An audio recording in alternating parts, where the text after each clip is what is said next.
All right, keep going. We're live. We're live. Okay, Yes, well, I sir. hit.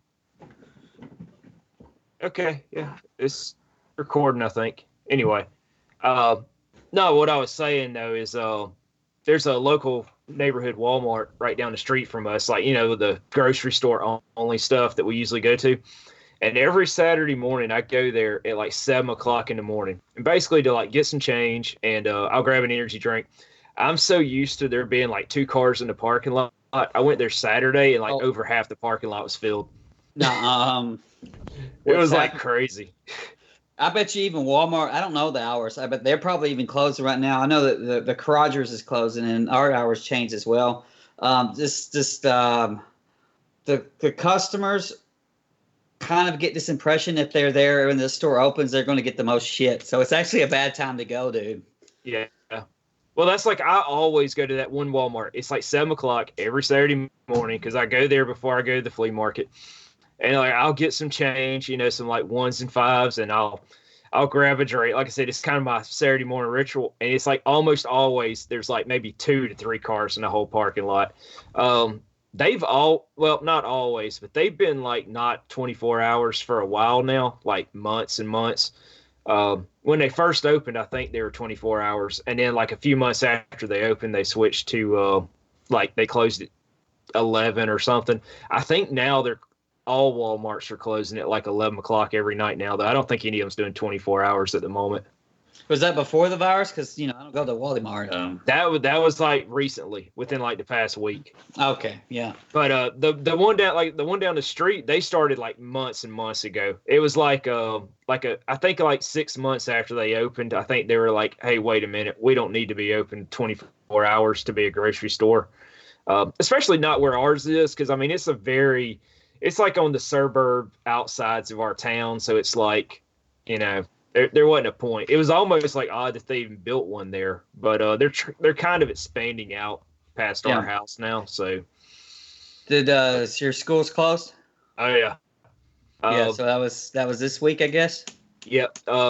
We knew something was up because my wife's a teacher, and they told her like a week prior to like basically get like 10 days worth of work up, like lesson plans. Like you never have 10 days worth of lesson plans up, Yeah. and they told them like a week prior of like, you need to do this, and it's just a precaution, but you need to do this.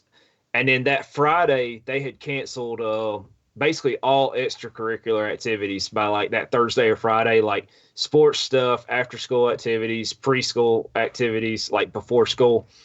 Um, all that got canceled. And then like on Saturday, they were like, yeah, we're canceling for 2 weeks. And then after that 2 weeks is their spring break. So they're actually getting 3 weeks off total. Um, So I back in think, April, yeah, April 1st or whatever. That might be right around. April 5th, give or take, 5th or Yeah, I think 6th. that sounds yeah. Because like I said, this week is their first full week out. The next week will be their week out, and then that like first week of April was like spring break anyway, so they're just kind of throwing it in there. Um, like my daughter was supposed to not be at school that Thursday and Friday prior to them closing school because she was going to be out of town for a school trip, and they canceled it like halfway through the day on a Thursday. And we were just like, well, you weren't supposed to be at school anyway on that Friday, so you can stay home if you want. But my wife was like, you should probably go to school part of the day because they have Chromebooks. And she was like, they're probably going to send you home with that Chromebook, even though prior to this, they did not send any kids home with Chromebooks. Yeah. But she could like see the writing on the wall of like, you need to go to school and get your stuff because they're probably going to like close it over the weekend. And that's what they did. So, but that's the plan right now. It's like I think they've been told get more lesson plans up in case of additional weeks like get added on because they're basically doing wait and see at this point. You have But to. that's where they're at. Yeah, Kansas, I think it was Kansas closed for the year, so they'll put them at May. yeah. Um, The problem is this stupid virus shit ain't going away by then. It's got you. Or 2021 for the vaccine, unless they pull some like ninja shit out of their ass. They have Wesker cook that fucking shit up in the lab. It's the thing. They're going to have to, I mean, in order to like even, because people are like, oh, they're working on a vaccine. It's like, it's a year away from being practical. I mean, because they're going to have, they got regulations. Unless they start BSing their stuff, they're going to have to, I think, didn't they like just recently give like the first dose of it to somebody? And it's like, how how many trials that's going to have to go through before that'll get to like everybody else. So yeah, it's just and here's the real problem is we're all doing all this shit, fucking trying to social distance or whatever, but then you're gonna have dumbasses who just ain't getting the message and they're just going out. My uncle's one of them. And then you got the dumbasses going to spring break. Hey, it doesn't really affect me. I'm just 20 years old. And it's really not, it ain't about fucking them. It's about their grandma. And it's like, well, we're going to lock down grandmas, I guess, man. Lock them shit down. Lock down everybody. I literally did a landscape job today talking to somebody through a window while they watched us put bushes in the ground because they were like, we're not going outside. I mean, they're all like in their 70s. So, just smart for that age, yeah. Yeah, I mean, they're like in their 70s. They're retired. They're like, we're not taking any chances. And it's like, I get it. Whatever. I think a lot of people get confused about the mask, though. There's like, that's not really going to help keep you from getting it. That's just going to keep you from spreading it. There's a bad messaging going on from our government because we don't have enough masks, and that's on them for not preparing for this shit. Oh, yeah. If we had a Hong Kong level where everybody has a fucking mask, then if you're sick, then you all have a mask on, you cough into your mask, and you don't get other people sick, and then the mask will work. If you have one fucking person wearing it, it don't mean nothing. Yeah, and exactly. you still have other people point. I remember there was a lady. She was just leaving the store. She had some gloves on and a mask. I don't care nothing about that shit. But then some white people walked right past them, and they started snickering about that shit. I was like, well, you can snicker all you want to, but I bet you guarantee if there was enough masks to go around, they would make you wear one, and you'd have to wear that shit. I mean, that's like I saw today, and I've seen it before. I need to make a mental note. I should have sent you a picture of the flea market last week. The flea market was like fucking madhouse shit show. It was hilarious. You saw me the toilet paper pallet. Oh yeah, did I sent you the order? It's like, and that dude the next day he had like 2 packs left. That was it. He sold like pallets of that stuff. That shit Saturday. Looks like some shitty Kimberly Clark Mexican fucking made stuff. That's what it is. That's exactly what it is. It's like hotel stuff, and it's like, but people were like going crazy over it. I couldn't remember if I talked to you about that, but that's exactly what it was. But I've noticed in gas stations, especially gas stations that are like not your regular, like, your big, like smaller gas stations, not your Circle K's, your Shell stations or whatever. But it's like they'll have masks in there, and they'll be selling them for like $6-7 a piece, and they'll have like hand sanitizer, little bitty bottles, like the little like travel bottles. It'd be like $8 a piece. It's crazy. Oh, no, that's damn gouging out the asses. Oh yeah, and there's supposedly there's people going around and checking, because I remember one county I was in last week. They're like, yeah, this county has already got guys going around checking, like especially gas stations. Convenience stores that things where you could get away with that. I mean, you can't really do that at say like the General Dollar. But if you got a small store and you're kind of like being ran by one person, if ain't nobody watching you, you can do whatever you want. So it's been interesting. Just that's like my daughter. We kind of had to explain to her, like, just because you're out of school does not mean you can go hang out at the mall with your friends. Like, first, you still have schoolwork, but also, like, that's not the point of this, Yeah, sooner or later, the government's going to do some kind of martial law bullshit, a curfew or some sort. I mean, it's happening. I think the day the mayor of Atlanta shut down restaurants, our big cluster to worry about is in Fulton County. I got the AJC. It's on the internet. They'll have it updated per county and shit. You should check that out. I think they had 79 in Fulton County last night. And that's 79 people that are going to be sick enough to get tested, so they're fucked. Oh, yeah. I don't know how the hell Carrollton and Noonan and then Noonan, I think Kyle Whitty might have it, but it's like Douglasville and Carrollton still didn't have any cases. I'm like, what the fuck? We're Tanner's lying. Tanner freaking, they got to pay for all them damn, they're going to buy up the town while it's fucking, no one's in businesses. And, the entire town will be Tanner Hospital. And like, oh, we got no cases. We're doing great here. Pay us our everything's fine. It's like, I think there's a few here. I think they already stated, like, there's one of the counties over that's in Alabama, but it's like right on the border of Columbus. I think there's already a few, and there's I think a couple in Auburn. I think there's a few in Columbus. I mean, and that's the thing. It's like everybody's like, oh my God, they're finding more. And it's like, well, you are testing for it. So therefore you will find more because you're testing for it. Yeah. I mean, that's just the way it works. So, and that's the people that are actually bothering to get tested. I mean, because you know how it is, man. It's like, how many people had the flu every year that don't get tested for the flu? So those numbers of flu people are just like astronomically low compared to people that are just like, whatever, I'm sick, I'll stay home or whatever, Or they got something. Didn't get the flu shot. Yeah. It's, yeah. Dude, my fucking store is tore the fuck down, dude. I imagine so. 'Cause I thought about your store today when I was in Publix, because ours isn't that bad, but it's a smaller one. No, it's not that bad at all. Do you have eggs? Yeah. Do you have bread? Eggs there. Yeah.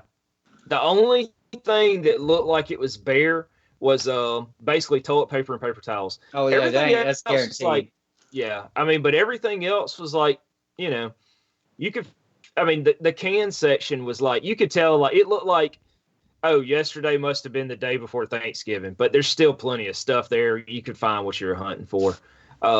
Like literally the only aisle that was like, dang, there's nothing on it was toilet paper and paper towels. Yeah, I'm sure it was clean on both sides, right? Yep. I mean, it's like you walk down and it almost looks like they're in the process of like resetting up an entire aisle. And I was like, but everything else, like bread, you could find bread.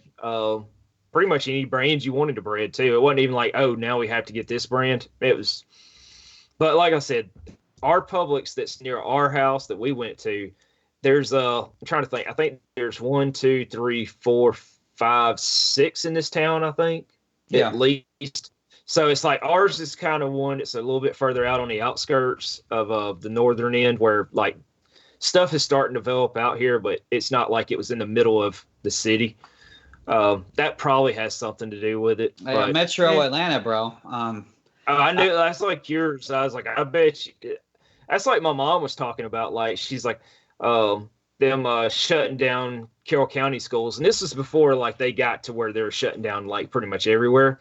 And I was like, you got to remember, Mom, a lot of those people that live in Carrollton also drive back and forth to Atlanta like every day. They commute, so it's like. If you get it up there, you're just bringing it back home, and then that kid goes and infects 5 kids and 5, and so on down the line. So sometimes there's stuff here, and sometimes I get Easter-sized pallets of eggs. I've been getting them. I get them normally twice a week, so they've been size if I would need for Easter or Thanksgiving, and they last about a day. And so, so half the time you're out of eggs. I was able to get my milk pallets. I was able to force out milk. And so I would get I normally sell about 2 or 3 pallets of milk, per truck, and I get 3 a week. So I've been getting the first one I got 9 pallets in, and the second one I've got 7. So I've had to have milk, but it's like on stuff like, things like yogurt, they have short dates, right? And bread has short date. It's for if there's a change in bread, you don't know it for 6 days. That's why when people because they have to bake it and they have to go through this process, and so when people run the bread on a snow day, it's fucking gone. So these short range products are biscuits. I'd ordered in advance for biscuits. I knew I was going to get fucked, so I'm like, okay, well I'll just order 20 extra cases of biscuits and then have them sitting, and then I could use them for Easter if I needed to. That shit lasted 1 fucking day, man.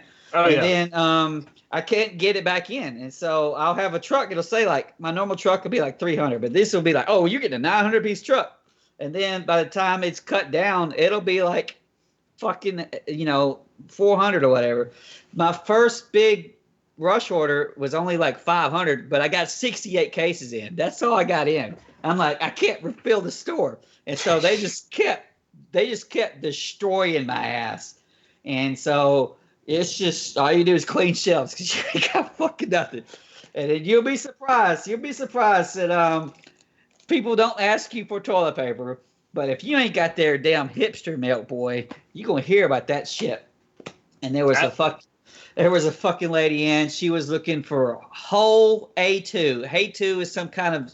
It's not really lactate, but it's kind of like helps with digestion or some shit. And I'm like, I just throw all my floats out as fast as I can. If you just let the customers just send you back for one thing at a time, you'll be fucked. One customer see you, go back to go something, and then when you get back, you get asked by them, and you're just in the chain link. So I'm like, I'm not going back there until I'm done with this float. And when I'm done with this float, I'll look for whatever you got. And I went back there and looked for this lady's milk. I brought it back to her, and it was a blue one. I didn't have the red one. I had the fucking 2%. That's not what I want. I want red.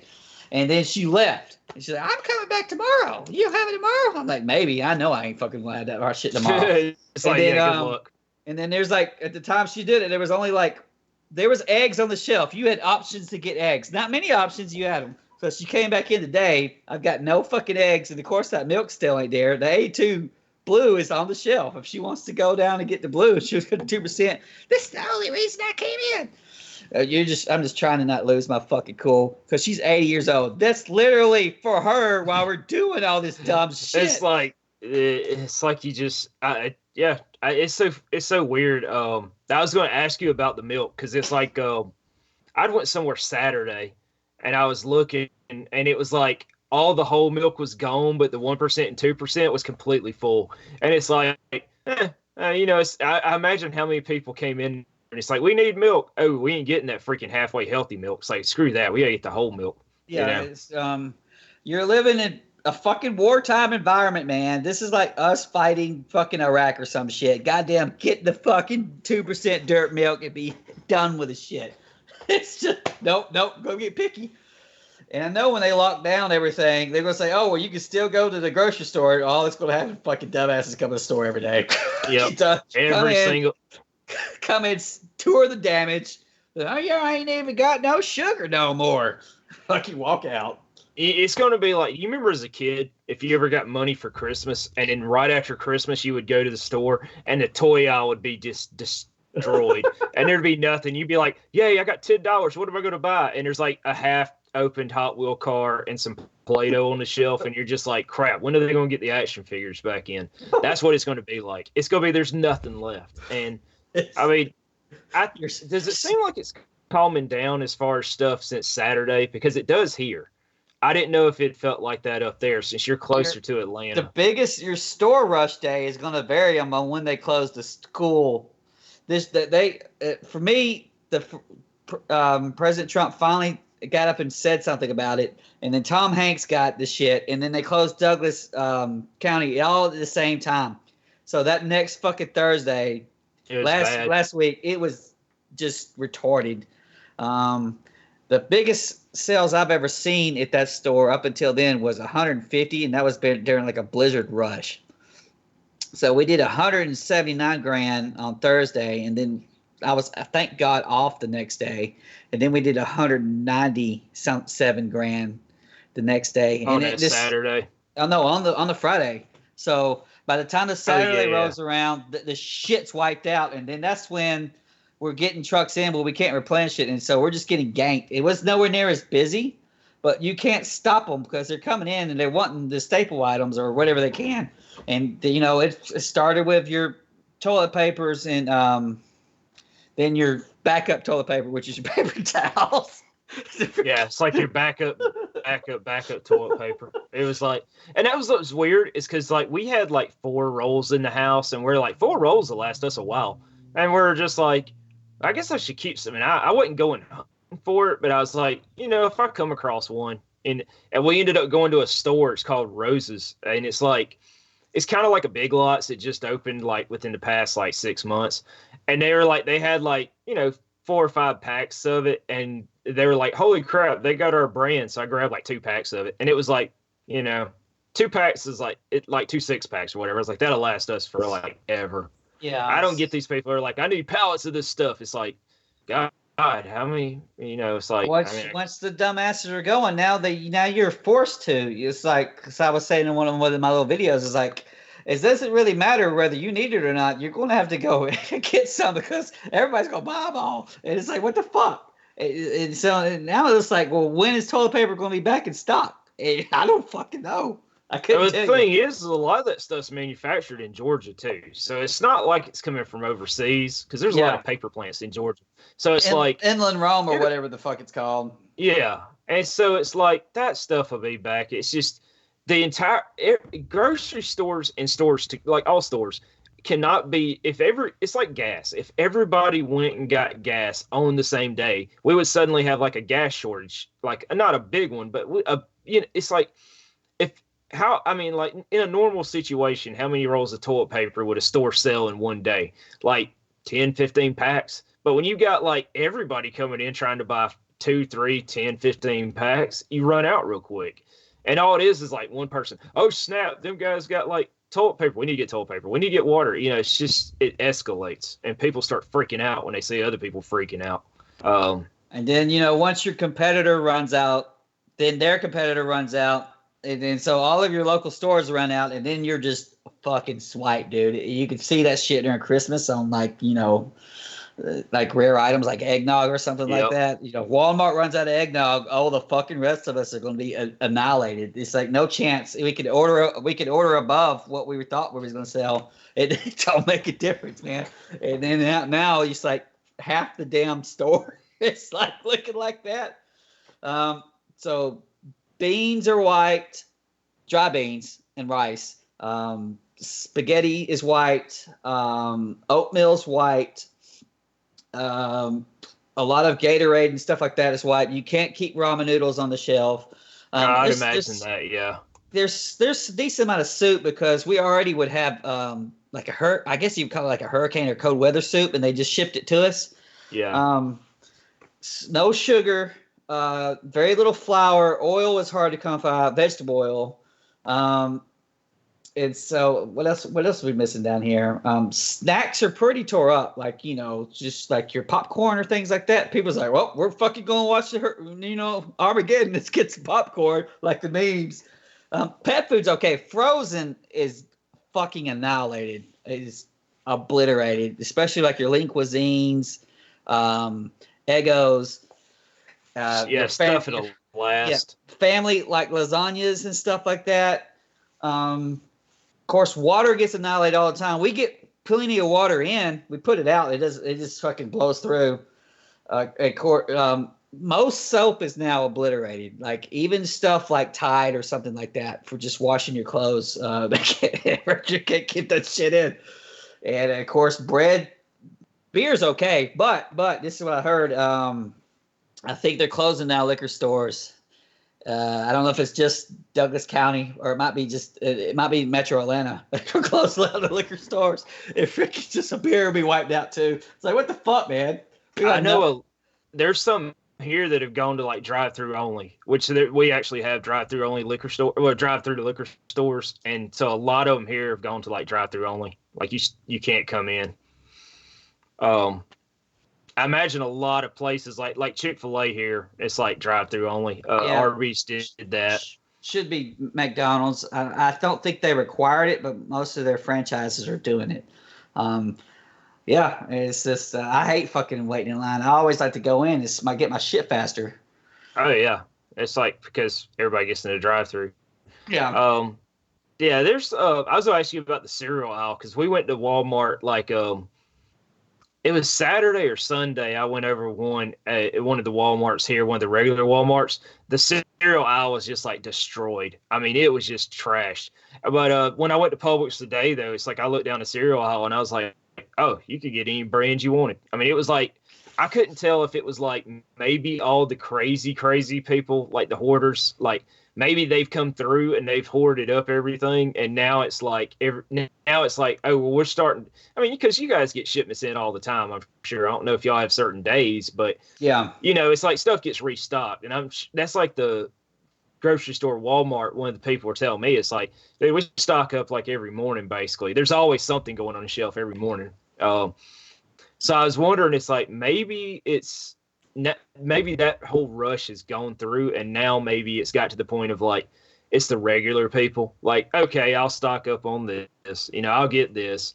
I know Publix here has a lot of like per two items, like 2-liter drinks for like limit 2 per customer.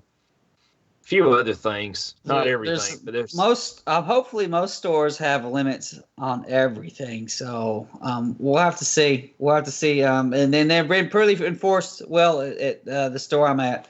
But as long as some people are bitching because they want 2 of the biggest thing, which you might have to just 2 with the 2 4-row toilet papers or whatever it is. But that the limit's going to help. It's just we can't right now. We're having such a damn trouble getting our staples back, and I'm thinking it's still going to be about 3 weeks before you're going to be able to just easily see the meat you want or the freaking biscuits or yogurts you want or the milk you want. It's just kind of have to just get what you can get right now.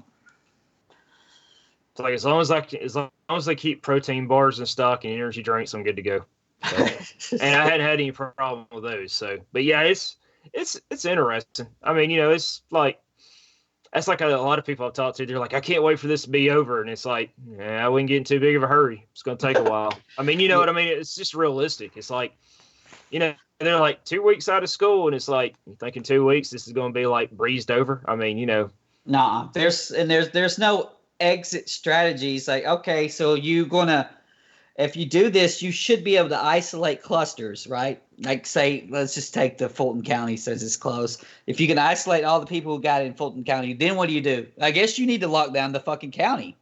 And then, I mean, what are you going to do then? I mean, it's like, well, I mean, if you have to go to work every day, I mean, what is that really done? Everybody's going to come back outside and they're going to get it.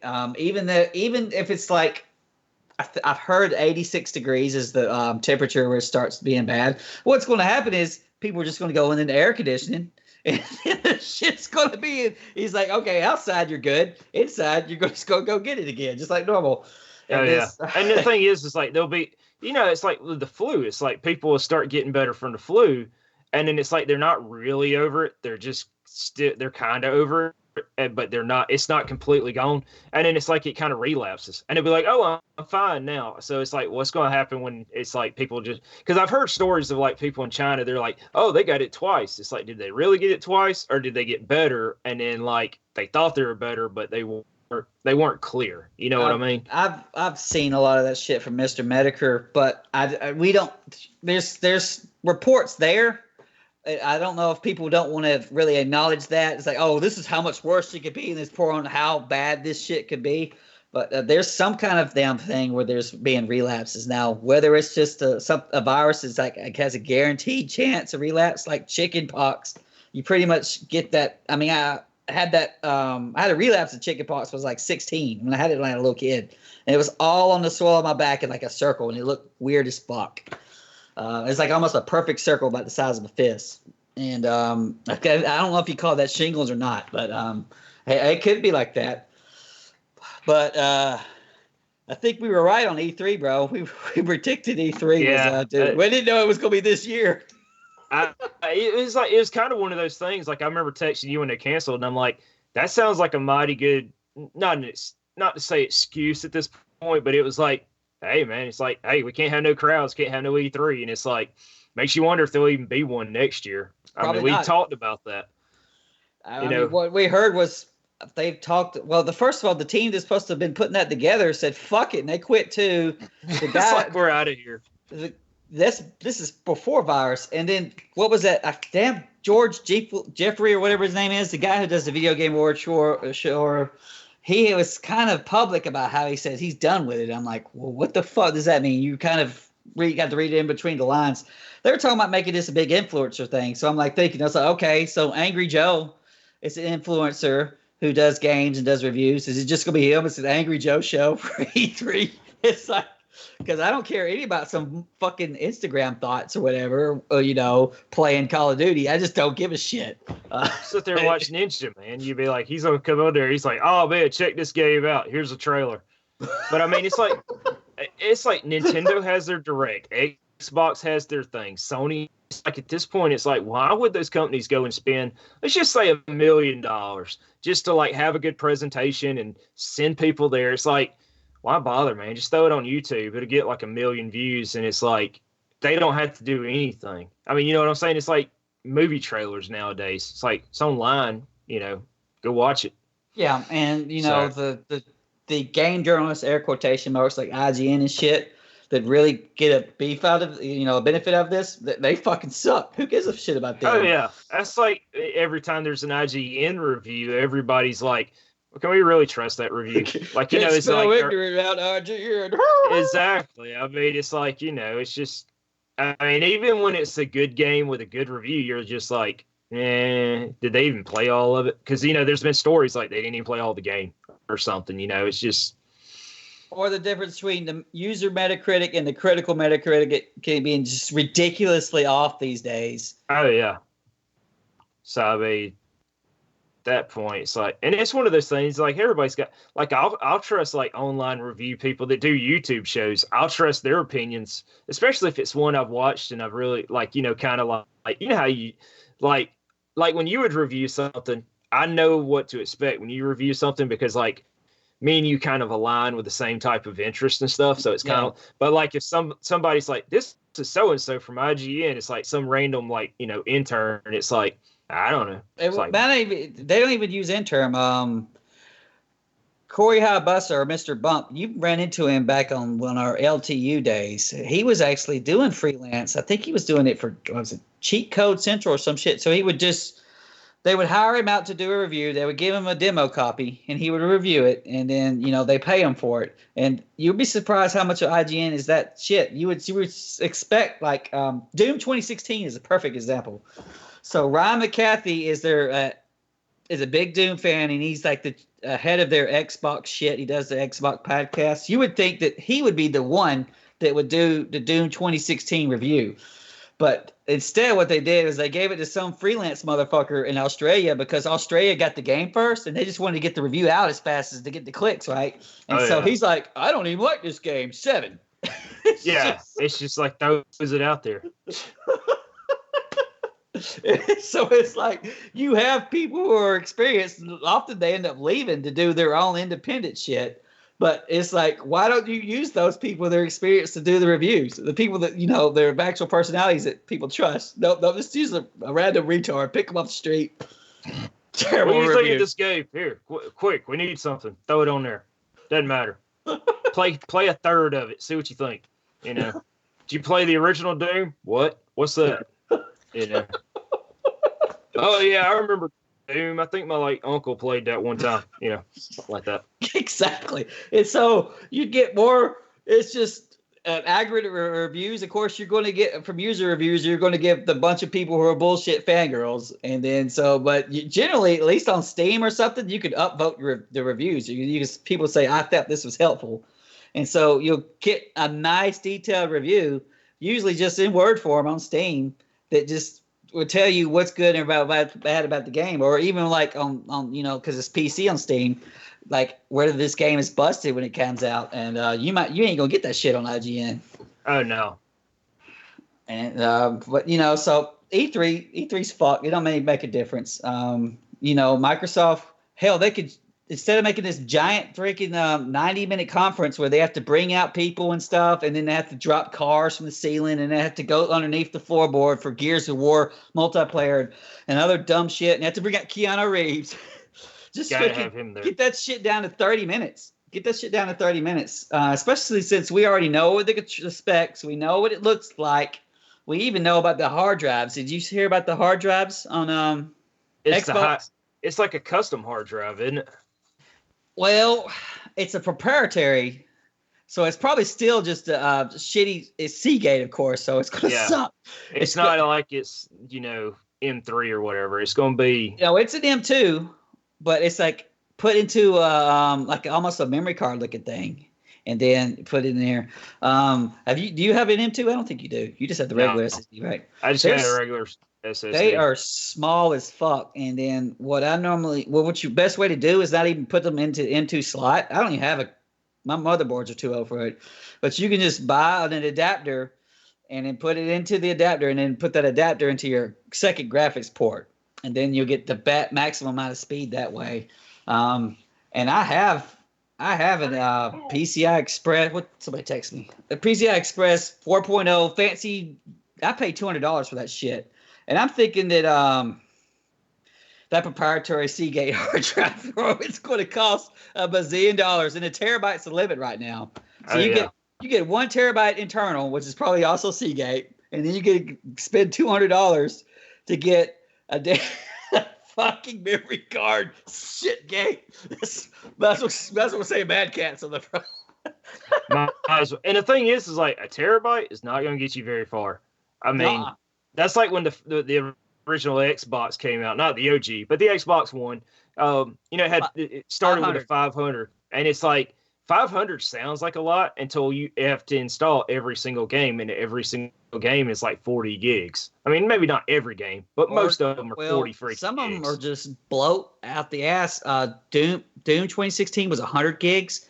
Often those, if you get the on Xbox, you can say whether you wanted 4K textures or not. Of course, on the Xbox X, you're going to want the 4K. But on this shit, it's going to be able to be like PC, where the shit's built in. You're getting the maximum 4K. Fucking deal with it. It's going to. I heard it. Maybe I'm wrong. I've heard Angry Joe bitching about Call of Duty, the new one with the Warzone Battle Royale, was 200 gigs. I'm like, what the fuck? That's crazy. It sounds like them though. That sounds like them. And that's insane though. I mean, but I get it's like escalation of like, sizes. I mean, it's like back in the day, a 1 gigabyte hard drive was like, I'll never fill this up. But it's like it's reached the point. It's like, what all does the audio need to be like 800 kilohertz or what? Like, I mean, you know what I mean, or kilobyte. You know what I mean. Whatever that.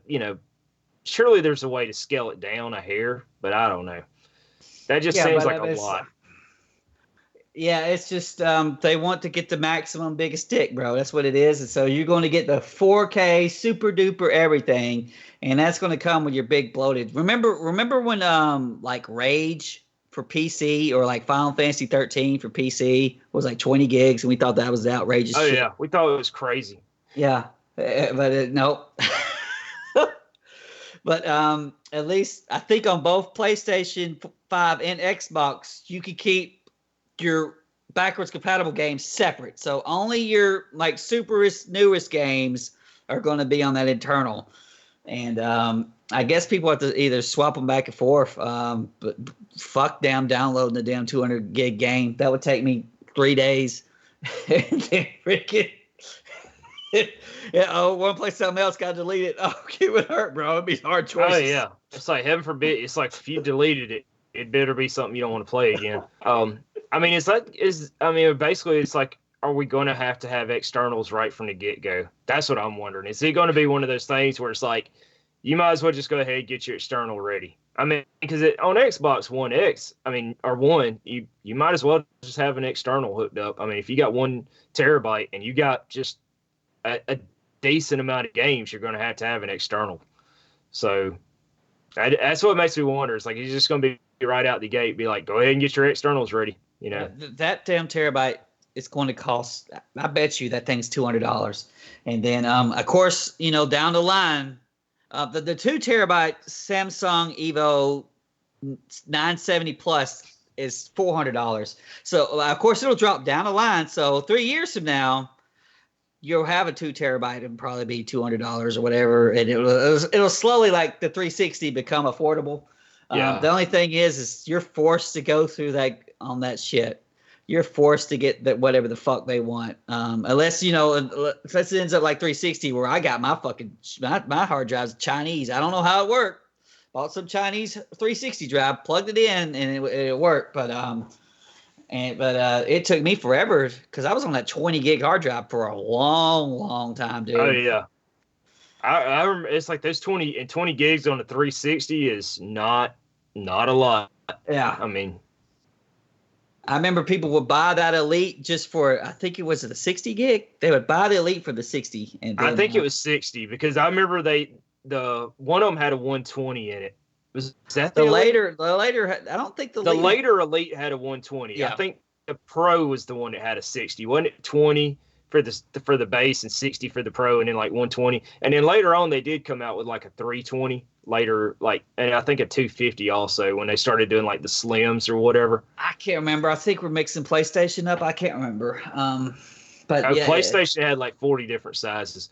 Cool thing about PlayStation though was you could put up any old laptop hard drive in there as long as it was over like 40 gigs, it would work. It would make itself work.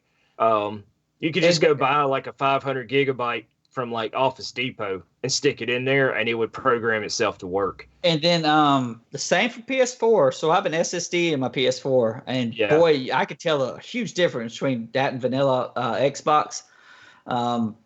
And on the PS5, from that GDC conference yesterday, it's like you will be able to put in PC M2s in there. They're going to need to be certified. Just wait till they're certified by Sony. But they have to be PCI Express 4. And as far as I know, well, I'm a couple of months out of date now, but they only had AMD motherboards. Was the only one taking that motherfucker. It's like I have a PCI Express 4 hard drive, but I can't even. I'm only getting Express 3 speed or whatever the fuck. Yeah. But so they'll be more affordable there than I think Microsoft will be, at least at start. But on top of that, the PlayStation 5 only comes with an 800 gig hard drive. So one more game you don't get, bro. Yeah, at least one more game. It might be 1.5 you don't get. And that's the thing. It's like, even with the Xbox One, it's like, oh, you got the disc, but you still going to have to install the disc to it. And it's like 40 gigabytes later. It's like, so if you buy something and you want to play it, you might as well just as soon as you get home, just put it in there and tell it to get started. Dude. Because it ain't like the old days of like, I'm just going to play this as soon as I push it in, you know. This is where Drew's going to cuss at me, but Drew and Jason, but fuck goddamn physical media. All them things is a CD key these days. That is all that shit is. All they are. And I get that physical media is important to, well, nowadays, I would say to like third world countries. Like, say you're like in the military and you want to take your Xbox One over to like, Afghanistan, wherever, somewhere over there. And it's like you need that disc, but at the same time, crap, you ain't gonna be able to play it without internet anyway. Yeah, but or if you live somewhere that the internet's not as great, it might take you forever to download it. But I mean, it's like I'm honestly kind of shocked that the new Xbox X Series. I'm kind of shocked it even had a disc drive. I wouldn't have been surprised. No. They would have been hell to pay if it didn't. For one thing, because it's completely backwards compatible, you need to have that sumbitch in there. Yeah. Even if it wasn't a real Blu-ray player. No, it has to be 4K Blu-ray because that's one of the things it had on over PlayStation Pro. Remember that? The Xbox X played and the S played 4K movies, and so it needs to be a Blu-ray. But even then, it's like you put that in there, and it's a guarantee that the shit has to download anyway. And you might get some out of that shit, probably not much. And then, but if they didn't have that in there, people would lose their shit. So it has to be in there. And I think Phil might have said it'll always be in there or some shit. He might have said that. Is you always have to have a freaking slow ass Blu-ray drive to load up your CD. Yeah.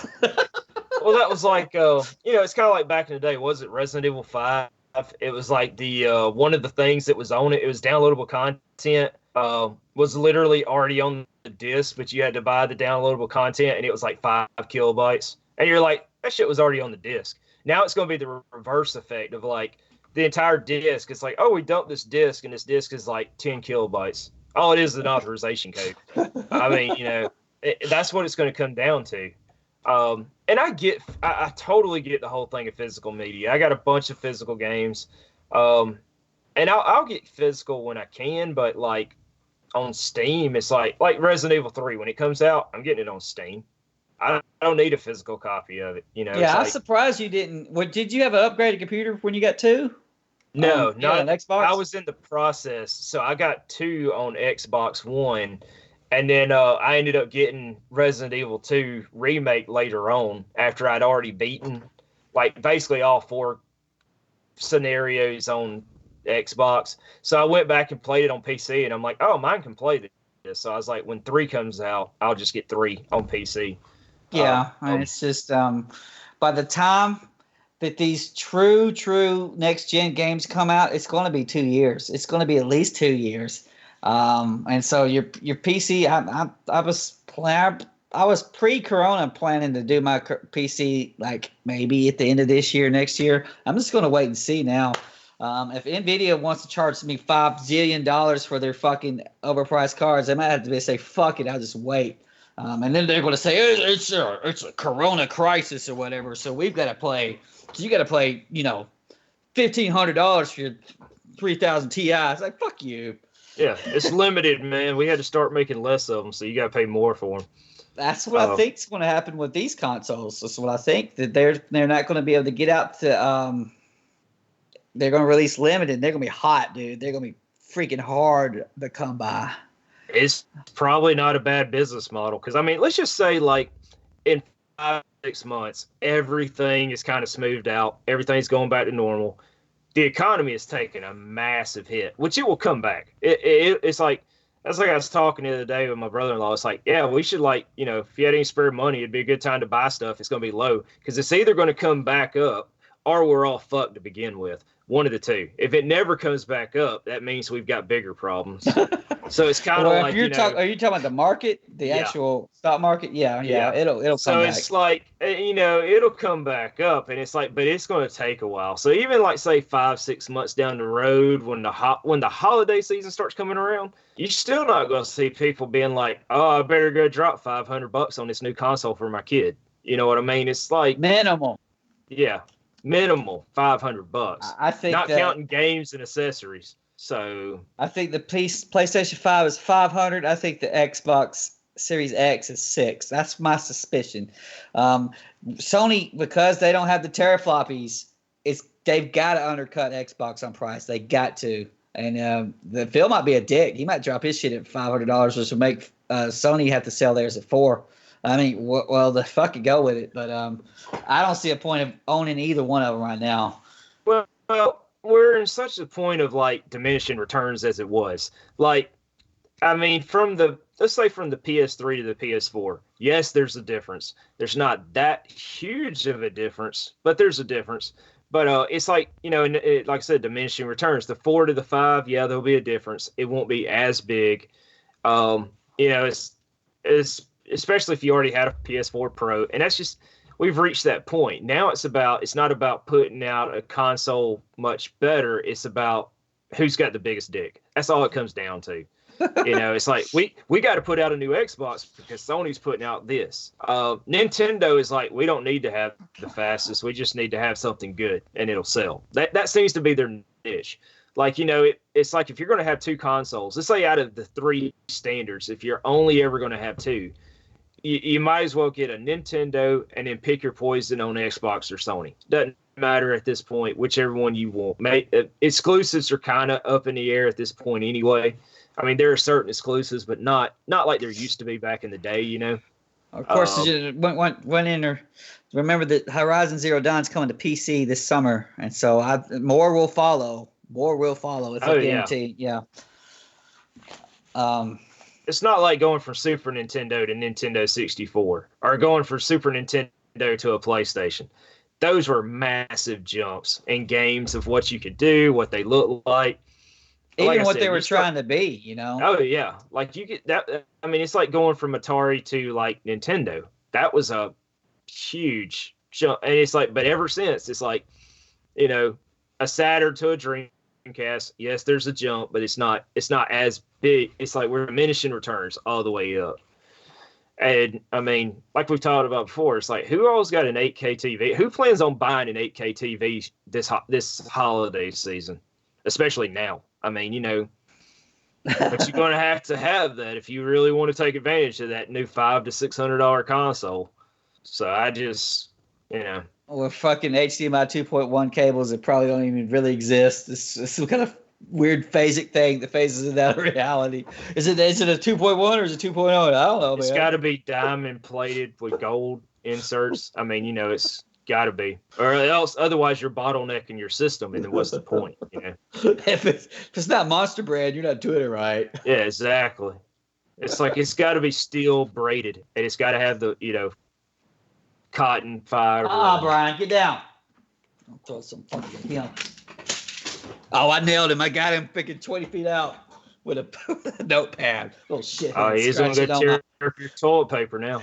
He's scratching on my tail. That's precious toilet paper, Brian. Scratching on my freaking couch, little shithead. And I have a cat scratcher next to it. You have to choose. You have to choose to be an asshole. Oh yes.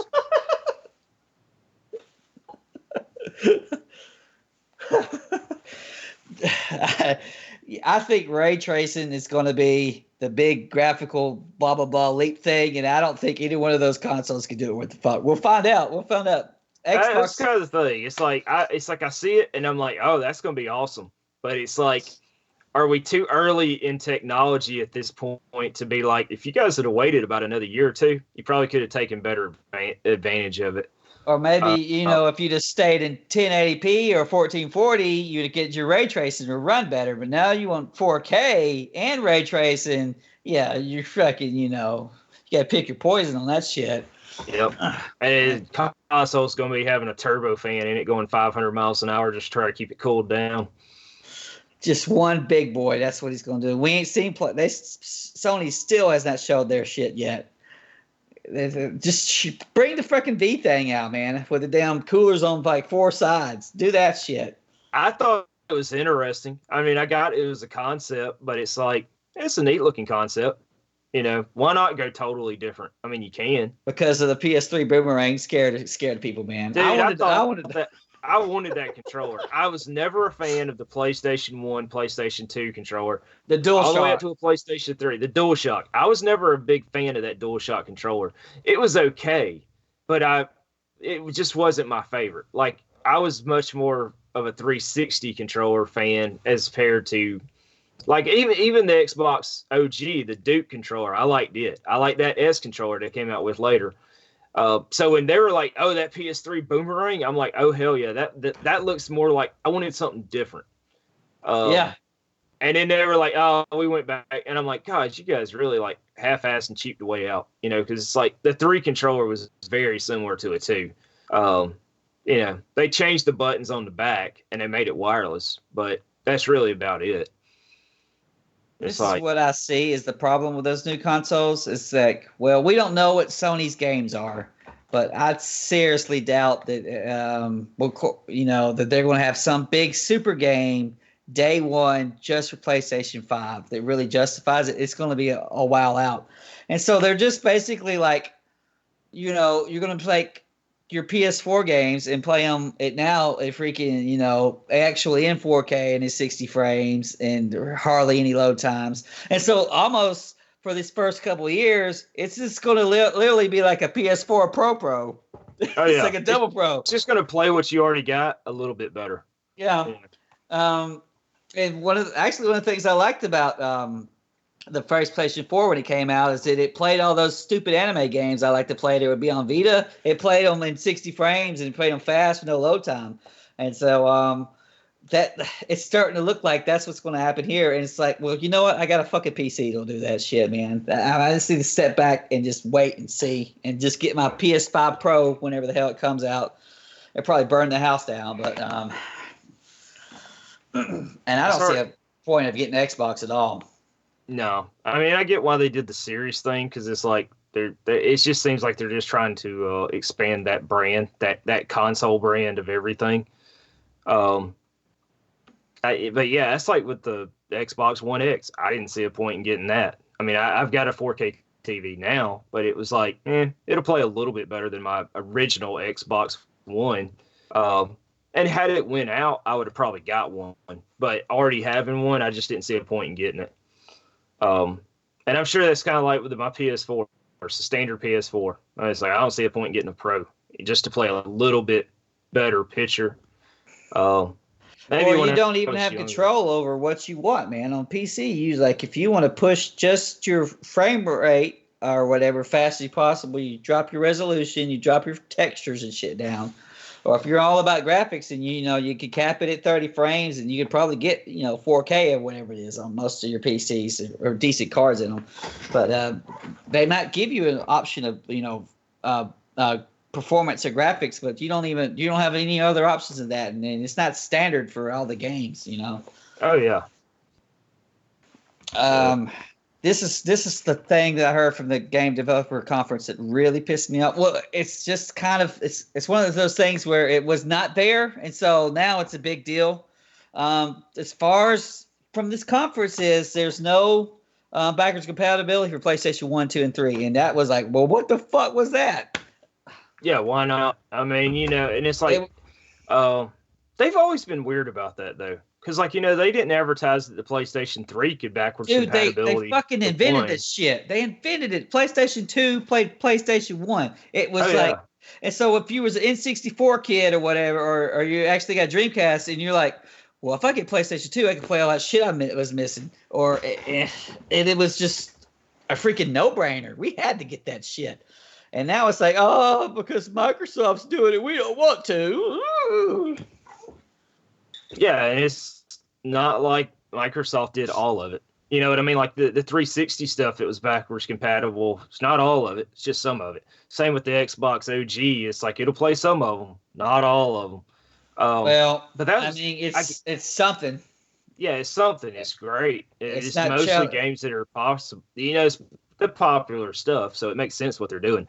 But that was like when they did the PlayStation 3, the first few that had the backwards compatible. And then it's like they just kind of dropped it. And then they didn't even advertise that it could play PlayStation 1 games. Like most people I know had no idea it played PlayStation 1 games. They're like, it'll play and I'm like, yeah, just stick it in there. It plays it perfectly fine. It just won't play 2 unless you got the backwards compatible. It's got some input delay, and there's almost no graphical enhancement at all to justify that input delay. But the PS3 is just a slow piece of shit anyway. Yeah. But I was expecting, I was like, it would be almost a given that it's just going to play fucking everything. And that, maybe there might be like, oh, well, we'll enhance this game, but we might charge you. I would be okay. It's like, okay, you put in Final Fantasy VII or whatever, and we'll charge you like $1 for achievements or some shit like that. And we'll give you achievements into the game. Or you'll have a standard upscaling upgrades or whatever. But if we do anything with the game, we'll just charge you $5 for like a remaster or whatever. Some kind of process like that where they're building it in would be awesome. No, they ain't doing jack shit, it don't seem like. And then on also from the conference, it's like they're saying that not every PlayStation 4 game is going to be backwards compatible. And then you're going like, what the fuck? Because this thing's PS4 and PS5 are just fucking PCs. One's bigger than the other one. The goddamn shit should work. Just fix it real fast if it needs to have some goofy patch, and just everything should carry over. And so why are we half-assing this shit? And it feels to me like Sony's stumbling out of the damn gate here. Well, that's like, you think they would look at what Microsoft did with the Xbox One. They stumbled out of the gate bad, and it took them. They never did really recover. When they first came out, and they're like, "Well, you got to be online all the time, and it's going to have like DRM, and it's going to be like all the things that they did." I forget. It's been a while, but you remember, it's like there was right out of the gate when they started doing announcements. People were like, "Oh, screw this! I'll just get a PS4," and they never really recovered from that. And it sounds like Sony's doing the same thing. That it's like these are all things like you can't stumble out of the gate when you're neck and neck with a company as far as like you're selling virtually the same exact product. I mean, it's like Call of Duty on Xbox One is pretty much Call of Duty on PlayStation 4. It's not like back in the day of Nintendo where it's like, oh, the Super Nintendo is totally different than the Sega Genesis version of a certain game. Like Batman Returns, totally different on its two consoles. It's pretty much like, you like this controller, buy this one. You like this controller, it's like maybe there's a couple exclusives, like Last of Us on PlayStation 3, but for the most part, it's the same product. So any stumbling is just, you're asking for trouble. Yeah, the whole conference with Mark Sany getting up, that was originally supposed to be a game developers conference. So okay, there's not a GDC. Okay, so what they did was that he got up in front of a podium. He's just going to read off the same script he was going to read to developers. But now a lot of people are going to be watching this shit because, it's like it's almost like the response to what Xbox had just talked about with their hard drive and their specs and shit just a couple of weeks ago. And so people were expecting this response. And he gets up there and he gives one of the most boring ass fucking shits you'll ever see about damn IO ports and all of this technical bullshit that you don't give a fuck about. And then there's literally in front is like this Mystery Science Theater 3000 like heads, like puppets, like the puppet heads, but they're just static images from like clip art from like Windows 95. So there's like three people, shadow people, watching him while he's up there on the podium. It reminded me like when Jim Sterling just to get up in front of the podium, acted like he's in front of a lot of people and he's like in front of nobody. Like this is what you get.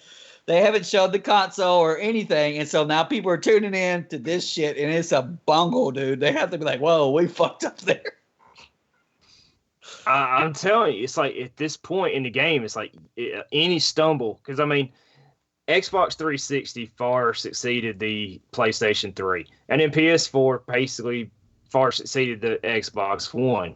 It's like that's not a guarantee that all those PS4 owners are going to go right to a PS5. They might switch over to an Xbox One X series, whatever. You know what I mean? Especially if all of your library of games does not carry over. Compatible. Yeah, because that's the thing. It's like, oh, I can get this, and I can go back and play stuff that that either didn't come out on PS4, or that it's like it opens up that entire library. So it's one of those, like you said, with backwards compatible. It's odd that they would make that decision to be like, screw all that. We'll do like to the 4, but we're not doing anything past it. I'm fucking worried about them because it reminds me of the Xbox One. Day one, you got that motherfucker, plug it in, Xbox One version 1.0, and it's all about what Xbox 360 did way better. Either through being 9 years old or even day one with like the everything from the user interface to how you join multiplayer games. Because remember, I don't know if you played Dead Rising 3. Did you play with that? You didn't have it at first. That each multiplayer game on the Xbox One when it came out had its own way of joining into the games. Well, remember in the Xbox, I remember that. Yeah. You would so you'd have to figure out how to join a multiplayer game as opposed to just pressing the Xbox button and then freaking, invite person. And it's like, what the fuck is going on here? And then you couldn't play your music. They had that picture-in-picture shit where they wanted you to use that shit instead, where you have to have a picture up of so that you could play music off of Spotify or some shit, and then they delete that shit. It's like, what the fuck, dude? And I'm worried that and probably Xbox's ways that they're just gonna, here's your brand new consoles. It should be vastly superior than the other ones, but because they have years and years in them on their interface, that you just can't do anything. The thing about the Xbox One, their interface, it seemed like every time you would start to get used to where something was, they'd update it and then you had to find it all over again. It just never really felt like intuitive to like the Xbox 360. The original Blade system was awesome. And I get that they had to get away from that because they started adding more stuff to it, like, the movies and the TV shows and all that. But even then, when they updated it, it was still pretty good. Like, you could figure out where stuff was at. By the time later on, it became a convoluted mess. And then by the time the Xbox One came out, it was a convoluted mess still. But and it has that flat look to it. I think they copied Apple. That looked like shit. Oh, do you remember the little there was shortcuts to get through stuff? Like if you wanted to get to your games, you had it right trigger twice or some shit. Yeah. It's like who was programming that crap in? Nobody was. I mean, it's just like, just take me to where my games are. If they're downloading, I want to see how much longer they got. If they're installing, that's all I need to see. I need to see that in my friends list. Everything else, fuck off. And I don't give a fuck about Mixer. No, I don't give a shit about who's streaming. I don't give a shit about streaming myself. It's like, just fuck off with it. I don't care about what movie's coming out at the theater this week. I don't need to know. Oh, it's nothing, sir. Yeah. Oh, man. Yeah, that's what I'm worried about. So you know what? I'm off the fucking new console train. We're gonna wait. I'm still gonna pay a lot of attention to it because I'm excited about it, but I'm not gonna get one. I'm still butthurt about the Xbox One. Yeah, I didn't I feel mean, like it. Yeah, I wanted to know the at least it 360. had Killer Instinct out the gate. I mean, Yeah, that it was had cool. Killer Instinct with fucking 6 people, and then you had to buy other 2 people. You didn't get those people, and then Did it oh, even have six right out the gate? Wasn't it like three? I can't remember. It wasn't very many. I think it had 6, and then Fulgore and Riptor were like 4 or 5 months later, and then you had season 2 a year That later, should then you have had just been a season full 3. game. Yeah, and so you're waiting 3 years for the game to be complete, and by the time you get there, you just didn't care. Yeah, you didn't give a fuck. It's like, who gives a shit now?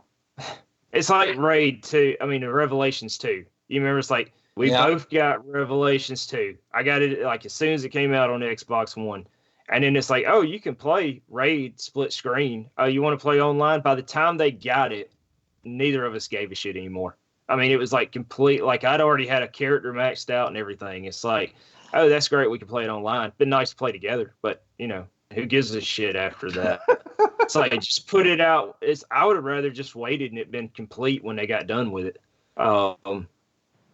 It's like the episode things. Just throw them out there all at once. It was an interesting idea, but who the hell is buying one episode, not the second or the third? I think everybody bought the cheaper. Like, wasn't it like 29 if you just went ahead and got all of them at one time or something? My dumbass bought the full thing, and then later on, I realized that if you broke it apart, I'd paid $10 for 4 costumes. I'm like, what the fuck?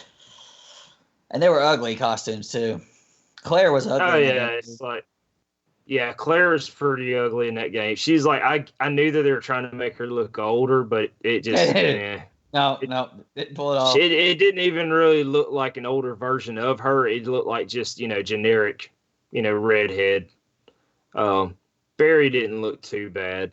Leon looked like, basically Resident Evil 6. There was a lot of Resident Evil 6 copy over in that game anyway. I think Chris was Resident Evil 6 version. I think they had a couple of classic costumes in there, but nothing special. It's been so long since I played that. Yeah, maybe one day, but not on fucking Xbox One. I'd have to look and see it, but PCs. Like, and that's also like, would I want to? Well, no, I would like to play the campaign again, but I would like to play it with you on fucking online. You can't. Oh yeah, it's like fucked up. Like, that was what was so weird. It was like it was fucked up because I liked raid mode in the first one. This one wasn't near as grindy. Like, I got a character up to 99 or 100. They were maxed out. I never got one up to raid mode on Revelations 1. That stuff was way too grindy for me. I mean, it was crazy. You just do the same thing over and over again. And it's one thing to get a little bit of health, XP, but it was really grindy. So, yeah, it's if they would have made a Revelations 3 and really look at the raid part, how about just fuck the campaign and go raid? Straight raid. Straight raid. Why not? And then you probably need to look into Division 2. It's still a thing where you just shoot guys with thousands of numbers popping out of their heads. But, you need better gear. And then, you try to get all the characters in and get them in there where they're new, like Resident Evil 2 and 3. And, I guess you could invent some new pictures or Chris. Don't use Resident Evil 7, Chris. That guy don't even look like Chris. Yeah, it doesn't even look like him. Well, that's like, you knew they like half-ass raid on Revelations 2. You know how you knew immediately they half-assed it? You couldn't tell what level you were selecting because there was no picture of it. There was no description of it. It was just like, it'd be like something with like a Roman letter on it. So unless you knew exactly which level it was, if you wanted to go back and like say like, farm that level for weapons, you had to know that. They didn't even freaking put like a picture on it. And it's like, how half-assed could you be? I mean, no budget, man. No budget. Not much of the user interface. Just freaking throw that shit out there. And I like the little room. I like the room you were in. You could just kind of walk around in that room and do stuff. But yeah, the rest of it was shit. It felt like an add-on to a game that should have been the main part of the game, and the story should have been the add-on. You know, that's what I'm thinking too. That's like Revelations. The story it's fun to play through once. There's no real reason to go and play through it again. You know, you're just unlocking raid mode at that point. It wasn't a bad story, but it's just, you know. The demo for 3 is out, but you know, honestly, for games like that, I often just want to wait till it's there and just play the whole thing. I've been debating. I started to set it to download on Steam tonight, and I didn't do it yet. I might do it over the weekend, just for fun. But yeah, I'm the same way. I don't think I downloaded the demo for 2. I think I just went ahead and just got it as soon as it came out. Doom Eternal unlocks in a couple hours. Yeah, I don't know. Well, I'll probably play it tomorrow. Main reason I was going to play the Mercenaries on 5 because I'm going to get done with my. Let me see when I'm done with my videos. I'm going to be done with Resident Evil 2 on Tuesday, and so I've got about a week and some change before 3 comes out, and I was like, okay, well, I know what I could do for that. I'll just play the Mercenaries mode and literally see if I can just get a high score, and just I think that would have been interesting. But you know, I got to play all the way fucking through 5 to get that damn thing locked. Yep, you got to unlock it. I mean, it's like if nothing else, you could run through like the I wonder if I'm wondering if it's on the Xbox One. I wonder if it's open on that. I might look into that and see. But no. What I'm going to do instead is I'm going to do Doom Eternal now and throw that on there. I should be able to get done in time. And I even started Resident Evil 1 because I was going to play that instead. But I already see I done fucked up. I didn't remember what I was doing, man. I know that I don't need to be killing zombies because they turn into redheads, and I fucking killed a lot of them. I don't remember what the doors were. It was fun watching your remake videos because every once in a while you would go somewhere and it's like I'd be like, he's going the wrong way, and he'd be like, motherfucker, I went the wrong. I left something, or something. And it'd be like, yep, you could see it coming because I haven't played that game in like probably 5 or 6 months. I played the crap out of it when it first came out, and I think the last time I touched it was probably 6 or 7 months ago. But it's like it come back to you. You'd be like, oh yeah, this happens here. This happen. Like the Mr. X coming at you when you go downstairs on Leon's campaign of it might be Claire B, one of the campaigns where you go down into the interrogation room, downstairs, and it's like he just comes busting through the wall. It's like, yeah, I wonder if he's seen that yet. And sure enough, it's like I think it was like, holy crap, he's there. But that game I like that. That was a fun game. Definitely worth playing. The downloadable content stuff was okay. It wasn't great, but it was interesting. It was nice that they threw it in. If they're going to throw something in, and I'm sure that's probably what the whatchamadiggor on Remake 3 will be. It's like it'll be one of those. It's cool. It's fun. We'll see. Jason's getting it, and so I'm just gonna Steam share his. If this Resistance thing is that good or whatever, I'll get a copy, so we'll have enough copies to go around. How the hell do we get 4 or 5 people together? I don't know. That's what I thought. That's going to be the interesting part. Getting it, especially at our age now, it's like getting everybody on the same time schedule. It's like people live in different zip time zones at this point, so it's kind of like, oh yeah, it's hard. But I liked Remake 2. I knew when you played it because I knew you waited for a long while before you played it. And I'm like, can't believe you're waiting this long. But I knew when you did, I was like, you'll enjoy that. It was fun. Remake 3, I'm sure will be just as fun as long as they don't try to go too crazy, try to make some money off of it. The only thing, they could either microtransaction your ass to shit and piss you off, or that's a classic Capcom, or they can half-ass it. Capcom will definitely not put their best effort out. They better not half-ass this shit because they just came off a big hit. And, if you get that and like Devil May Cry and Monster Hunter together, they've been fucking kicking ass. And so it's like, this is the new Capcom, because this will end up being like the Nintendo Capcom where everything you got was like fucking gold. Oh, yeah. It's like, we'll see. put some quality shit out. You're going to sell some damn games. You put your half-ass crap. You put some Umbrella Corps out or freaking Operation Raccoon City. Then you're going to get exactly what you paid for. Shit balls. Yeah, just shit. Right? It's like just wait a week. It'll be like in the bargain bin. And did not even play it. No, nobody will give a crap. We tried. That's what I was afraid of remake too when it came out. I was like, dude, I really was jonesing for a remake of Resident Evil 2, and I was like, I hope they don't do stupid stuff to it. Because I mean, I remember like Revelations 2. I was like, they half-assed this so bad. And it still was decent, but yeah, me and you and Jason, I think all got a little bit burnt there. Oh yeah, it just was not. I mean, it wasn't bad, but it wasn't good. It was just. That was a console seller for me. I bought an Xbox One just so I could play that, basically, and it was like, this kind of sucks. Maybe if it would have been all unlocked, right from the get go, like the online raid mode, that would have been a game changer, because then it would have been. But going through it myself, and then, like I said, by the time they made it available, both of us were done with that game. It's like, yeah, we're not going through this for fun. There would have been no point, so that kind of sucked. Yeah, it's just that's just how it is. But we'll see. I'm hoping they're getting their shit back together. I still want some of that multiplayer stuff, and I don't know. They're so far away from that right now. We'll see if this Resistance shit's worth the fuck. At least we didn't have to pay for it, because I probably wouldn't even bought it otherwise. No. That's like when I first saw things of it, I'm like, is this something they're doing on top of remake? Like, is this going to be something else they're working on? It's like, because it looks like shit. But then they're like, oh, it's included. And I'm like, oh, that sounds fine. Like, I can't imagine being like, I'll pay $60 for that. It's like, no. It's like, I'd just go play the freaking Friday 13th game at that point, because that's what it looks like. Or I'd go play Left 4 Dead 2.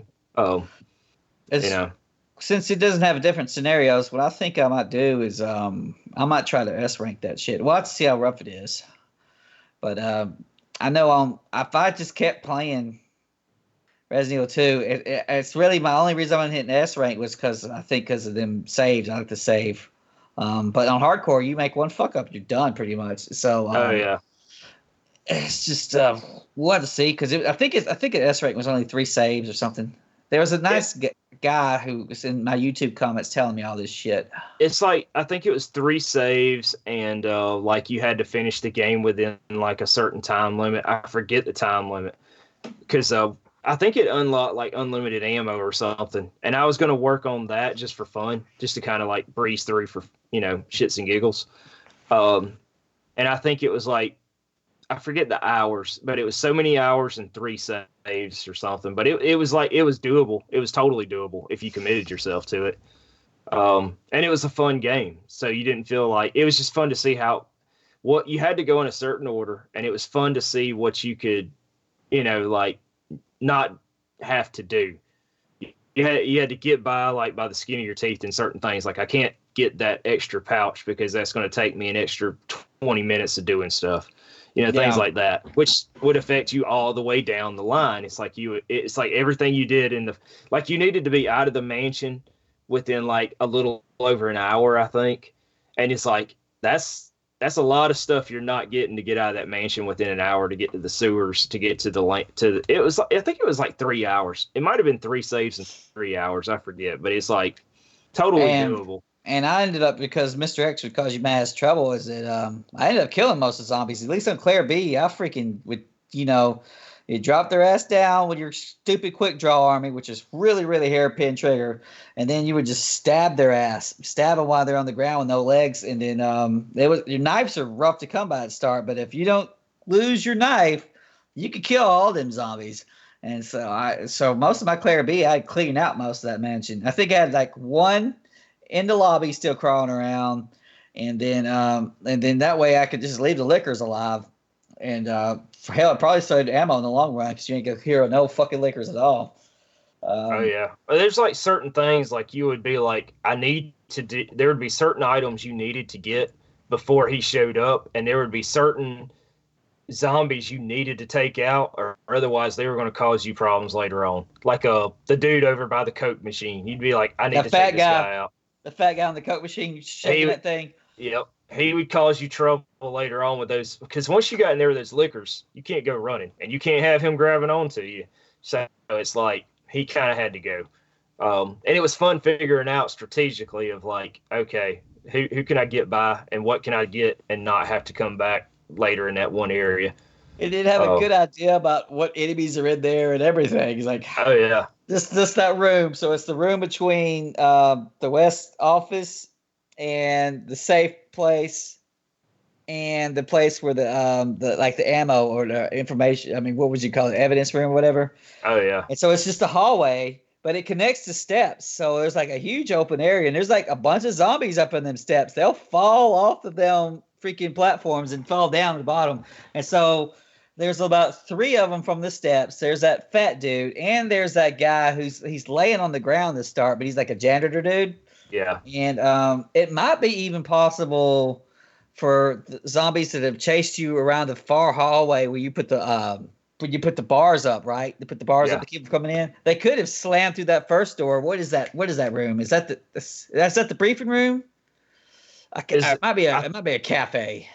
No, it has a podium, so it's like it's like a briefing room because you climb through the window to get to the other side. For the police officers, it's not a press conference room. That's on the other side. Yeah, it's like a debriefing room, but it's the one where you can climb up the thing and out the window above the thing because that window's nice when you're trying to get rid of Mr. X, but you don't want Mr. X and liquors and zombies in there all at the same time because you just I always left that whole hallway alone. I would try to lose Mr. X by going up and down between different floors as opposed to the hallway. But I guess it would be possible for all of those guys from the hallway if they ran through the door after you and then ran through the other door after you. There could be 5,000 guys in that room. I remember one time I didn't clean them out, and so they were in there with those fucking liquors, and I had to do some bullshit where I'm just popping the door open and shotgunning a liquor to the face, and he took like 5,000 hits. He couldn't get me through that door, but I couldn't leave either. And that's the thing about that shotgun. That shotgun is not a room clear shotgun. Like in like a Resident Evil 5 or 6. You had that shotgun, you could push people back with it. Not in Remake 2. That thing is like you got to go for headshots and you got to go for them at a certain time. It is not anything to keep people off of, to clear them back a little bit. They're not going backwards. So, you have to figure that out pretty quick. Yeah, and I remember zombies would be like 10 feet apart from each other in Resident Evil 1. You just aim that shit at the ceiling like you're clearly going to be able to shoot it and their heads pop off. It's like, yep, I'm fucking badass. Oh, yeah. Get the super Not in Remake 2. I think Claire was a hell of a lot better than Leon, man. I like the remake. I like the redesign for Claire. I liked her campaign, like not even but I liked her story thing. The only thing that really got annoying was what's her name's little side mission. Yeah, but even it was so short that it was like, this isn't bad. You know what I mean? It wasn't too annoying. I enjoyed it more than Ada's. Ada's was not bad either, but it was just like kind of bullshit. Go like this, go do this, go do. But Sherry's was actually halfway interesting. But yeah, I liked her far more than Leon's, run. That freaking machine gun is awesome. The grenade launcher is a badass too. Yep. And I think on Claire, when I was about to beat it, I was fighting G3, and I thought that you could just. I heard that he could stun lock them, so I had 20 grenades or whatever. Whatever it is, I didn't really figure it out, and I wasn't even aiming. At least you should try to aim for the eyeballs. I found that out. At least try to aim for the eyeballs, even with the acid. But shit, I bet that acid will freaking make all the zombies' arms and shit fall off too.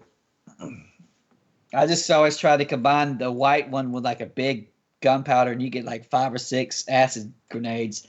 Oh yeah, that grenade launcher was awesome on the liquors. I didn't like her. I I didn't really care for her handgun. I mean, it was great when it got upgraded, but it wasn't anything special. The 45 I didn't care for with the rapid fire. That it just didn't feel. I don't know. It takes forever to reload. Yeah. And when you're fighting, you're usually allocating those bullets for zombies, and so you generally don't need to load 6 fucking bullets into their ass like that fast. Yeah. And then there's that huge freaking reload time, and then of course ammo's scarce as fuck. Her laser sighted gun was good, but they ain't gonna let you have that shit the whole game. By the time you get it, you don't really need it. Yeah. That's like Leon's Matilda. It was great once it got fully upgraded, but it still wasn't, I just used it for G5, and then the same for Claire. I saved it that big gun for I think 1 or 2 times I might have made some bullets with the gunpowder, and then because there's a 24-round clip, just had it in there to help clean out some of the later zombies in the police station. But other than that, it's just like. I do like the whole variety of weapons though. So yeah, I did like that. It's like if you go to Leon B, he gets like the 45, and it's weird that he holds it like a gangster, but it's different. So it's just fucking punk ass Leon being a bitch. Yeah, it was on it. It's like at first I was like, this is stupid, but I was like, at least it's different. It's not. That's Resident Evil 6 Leon coming through, bro. He's got his double pistols out to get the ammo wasters. Yeah, it's like you can see it's like, there's a direct line between this Leon and what he's going to become later on. Cocky bastard running around in laser grids, flipping over sideways, and wrecking cars, helicopters, tanks, and airplanes and boats, and everything else he can get his hands on. It's like she should have known she was in trouble as soon as she got in the car with Leon, if she only knew. I knew this shit's getting wrecked. I might go through 7 one day. I'll do it on a harder difficulty. I need to play 7. It's like I was going to do it before 3 came out, but I don't think I'm going to make it through it. But I need to make myself play it just because it's part of the series. Because it uses the same engine, so it's like it looks better than 2, in my opinion. Does it? Yeah. It's still Resident Evil. That's just, your character sucks is all it is. He's not jumping over laser grids and crashing airplanes. Well, his arm's getting ripped off and he's putting it back on, but, that. As long as he's doing that, So. And they do some VR stuff, but you don't need it in VR. They definitely have some VR moments, though. Oh, yeah. So are you going to bother with Half-Life Alex? Not really, because I'm too lazy to get my headset out. And then whatever I needed to do way back in the day, because something happened where they locked it out, I've never even done that. I'd have to do a bunch of research. Then I'd have to buy cables so I could put it in the living room as opposed to the little workstation desk out off to the side. That's a bunch of goddamn work, and I just don't care. Yeah, I think it's interesting. I'm not going to buy a VR setup just to try it out. You're not going to drop $1,000, man? Yeah, exactly. It's like, it seems cool, and I think it would be fun. But, I've used your VR before. I don't want to do anything that takes more than 20 minutes. About 20 minutes is about the cutoff point of that, of like, okay, this is burning my face off. And it's cool. It's cool for like short, like, it's like one of the things that are like Netflix has an app and you can watch a movie in VR. And I'm like, that sounds miserable. I don't even think I'd want to watch a 30-minute TV show in VR. It's cool, like I said, in moderation. But the idea of playing a whole game like that, just, that's where you need your actual 8K for, sir, because you don't need it in real. You don't need it on the actual screen. You need it in those things on your face. But the resolution's too small, man. Yeah. Because you can totally tell it's like the resolution's like it's not clear. It's grainy. And it's, like I said, it's neat, but it's more neat of like a party trick as opposed to like, I want to sit here and play a game like this. Kind of like 3D TV. It's like, because our Sony TV had 3D, and it's like, I tried watching a movie with that, and it was just like, this is kind of giving me a headache. It took the fun out of it. It wasn't, The funnest part I had with that VR was not even having it on. Is putting it on somebody else's head for the first time. Watching them. Yeah, and watching it on their screen, what they see. Jason was going into it, bro. He freaked out. It was one of those football mini games. So the football guy is bigger than you, and he goes to tackle you, and you freak out, man. It's like, and people don't understand that until you really put that thing on your head. The scale of those guys being as big as you, and it's like intimidating, man. It's cool. It was fun as like, but like in a tech, it's like, I mean, I'm sure on Half Like Alex, they'll probably break it up so it don't feel like you're playing for like, 10 hours straight. They'll probably have, they'll probably edit the game around to make it feel a little bit more, chapter, like kind of like Revelations 1. It had chapters every so often, but, yeah, just the idea of going and dropping $1,000 worth of stuff and then setting it up. I mean, they got, what is it, the wireless one now that's like not wireless, but, it's fairly wireless. It seems less involved than the one you had, the original one. Even that just doesn't seem like it'd be, that appealing. It better be a damn good game for that. And yeah, it's just one of those things. It's almost there.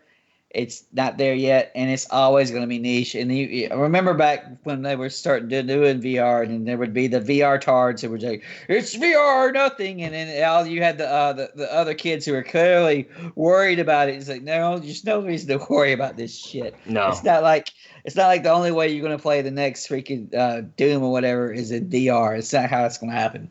No, because they'd be cutting their audience down by like 75%. They'll be like, why would we make a game like that? Where most people won't even play it. I mean, kind of like with Resident Evil 7 and the Doom VR. It's like they knew to include things that could take advantage of it, but they're not gonna make the whole game like that and just bank on it. That'd be crazy. I'm surprised that they did not release a patch for PC to play that shit 7 in VR. So Sony pretty much paid a pretty good bit of money just to leave that exclusive. But so you could only play 7 with the PlayStation headset, which is of course one of the weaker ones. But I heard it's the most comfortable though. So, and I heard that all the other ones, the new ones, followed the way that one straps onto your face. I didn't have a problem with the weight. The heat's the problem, and those cables are of course a problem. And then I usually sat down. I prefer to sit down.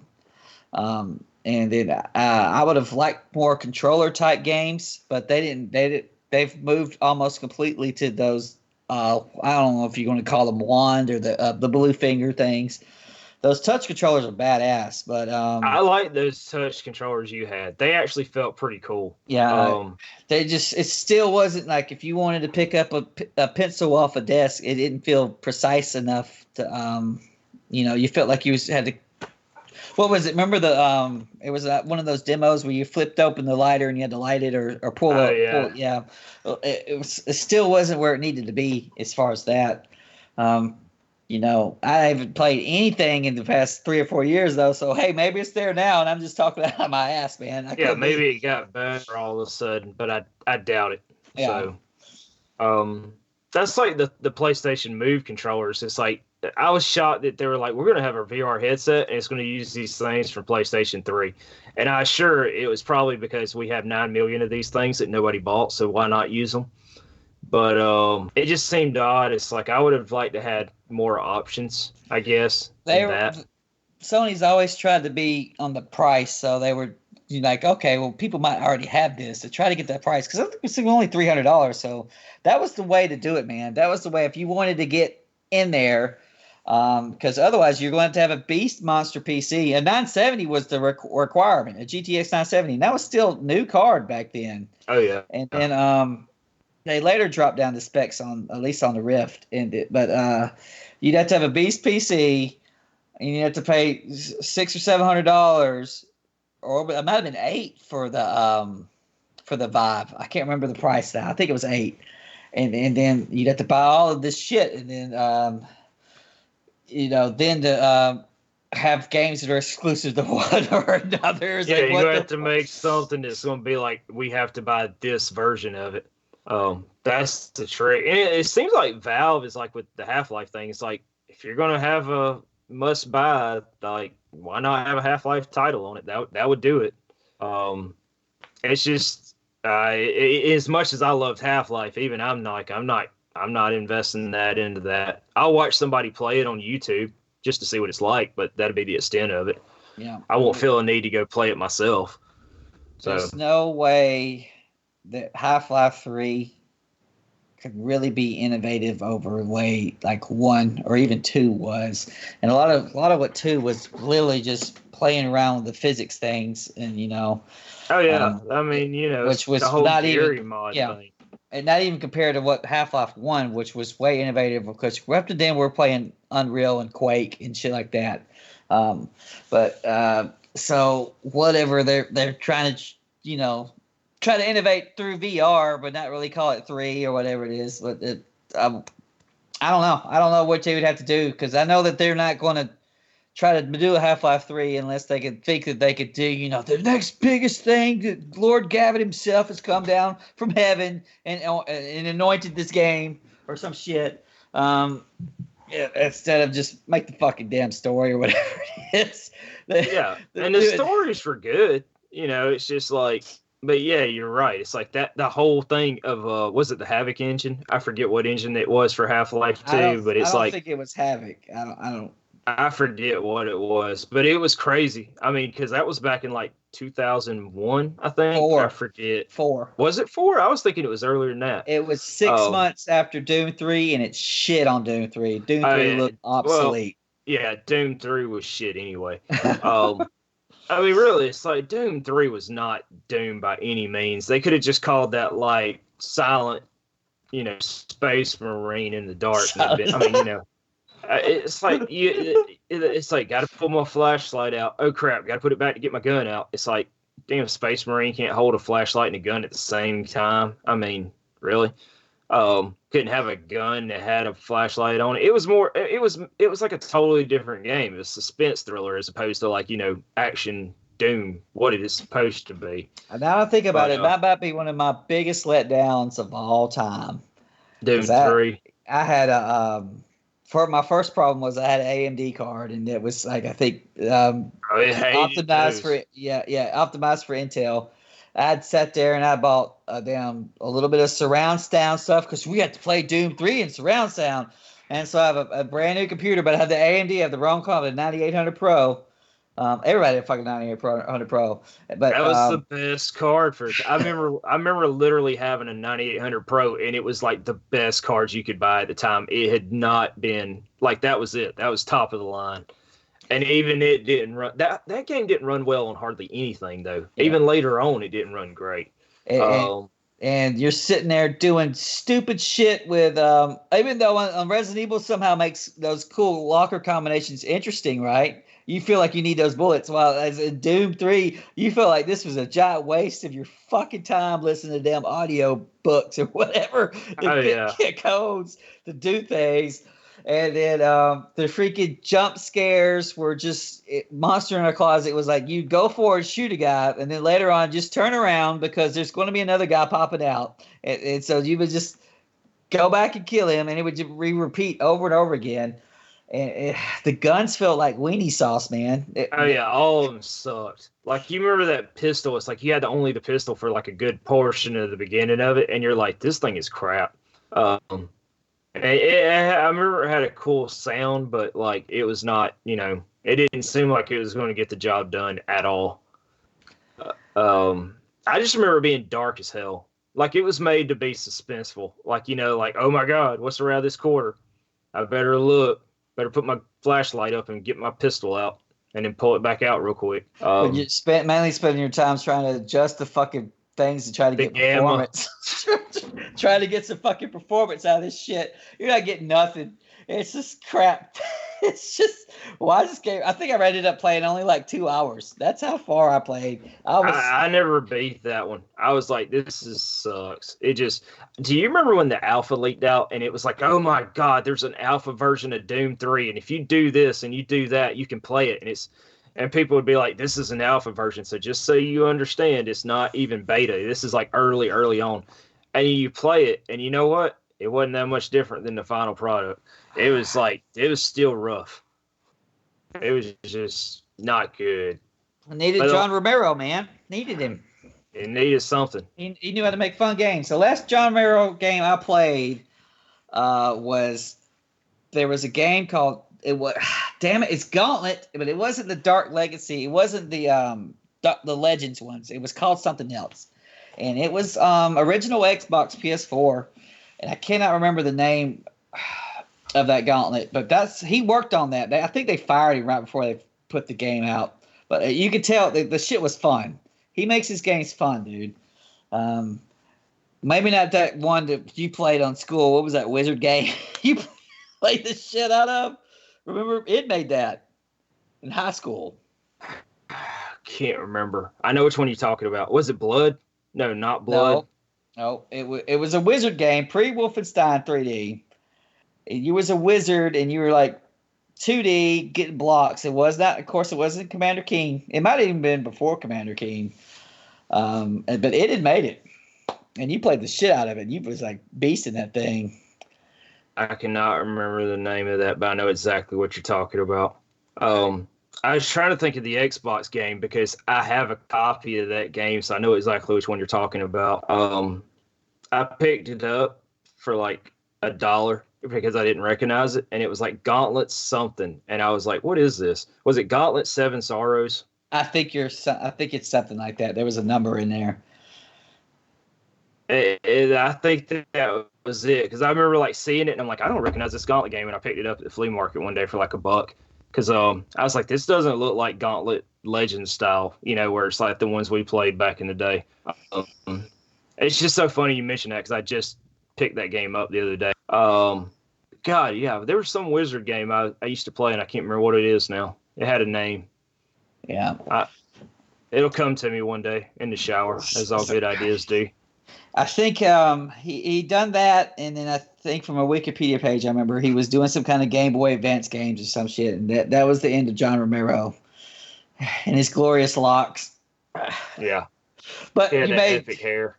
You made Doom Episode 1 though, so you freaking define gaming for a lot of people, man. Yeah, Doom Episode 1 might be like, the best Doom.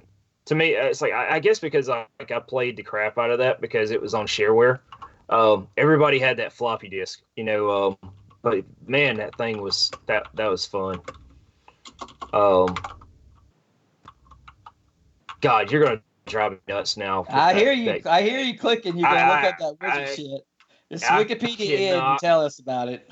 Yep, I remember. It's like I remember playing it. I just can't remember. I'll know it as soon as I see it. It was early on. It was like you said, pre-Wolfenstein. Oh God, I gotta put in id Software. Otherwise, it's like, what the hell are you freaking clicking on? It's probably some Freudian shit. Probably so. Was it It wasn't Commander Keen, was it? Nope. Wasn't Commander King. No, because I remember that. I think it was older than Commander King. Oh, the hell no, it wasn't Daikatana. Fuck that shit. That's not id. So you're type in id. It might even be pre-John Romero. It might be. That's why I was checking to see what all the Daikatana sucked. I thought the N64 version was okay. The N64 version was okay. I was trying to play and suffer through Daikatana. I got to the part where I had the 3 people. Oh, so you was like I was a black guy and I think an Asian girl as your helpers. So you had to escort AI, and then they got killed. And I'm like, you know what? Fuck this. You're like your first gun shot that like thing that bounced off the wall that would hurt you. And it's like, what the fuck, dude? And you finally got that big Daikatana, and it wasn't even that good. I just remember mosquitoes killing us in The that game. You remember that? Yeah, The freaking because mosquitoes would kill you. You'd be gun, like, this sucks. that gun bounced off the wall and it did explosion damage to yourself. And so those mosquitoes come and you shoot them. I think you hurt yourself. That's about what I remember of Daikatana. And you start off with sewers and shit, so you wouldn't make hardly anything interesting. It's a terrible first impression. Terrible. John Romero is going to make you his bitch. Dangerous Dave in the Haunted freaking Mansion. That sounds very familiar. God, It says their first thing was like Commander Keen. I was thinking it was older than that. I was thinking that was one of the games they did. Am I wrong? It's not even it. I'm most positive that was it. I'm having a brain fart mode old age, man. My synapses have fused incorrectly. But it's the Coronas. It's kicking your ass, man. Like I remember, like I see, there's like they did Commander Keen, Shadow Knights, Dangerous Dave in the Haunted Mansion sounds really, really familiar. Like it's like, did I play that? That might be what we're talking about. It was a wizard guy. I thought he shot little lightnings out. He did something because I remember that. I remember like in somewhere in the back of my head, I'm like, I remember doing something like that. Yeah, and it was very, very puzzle oriented too. But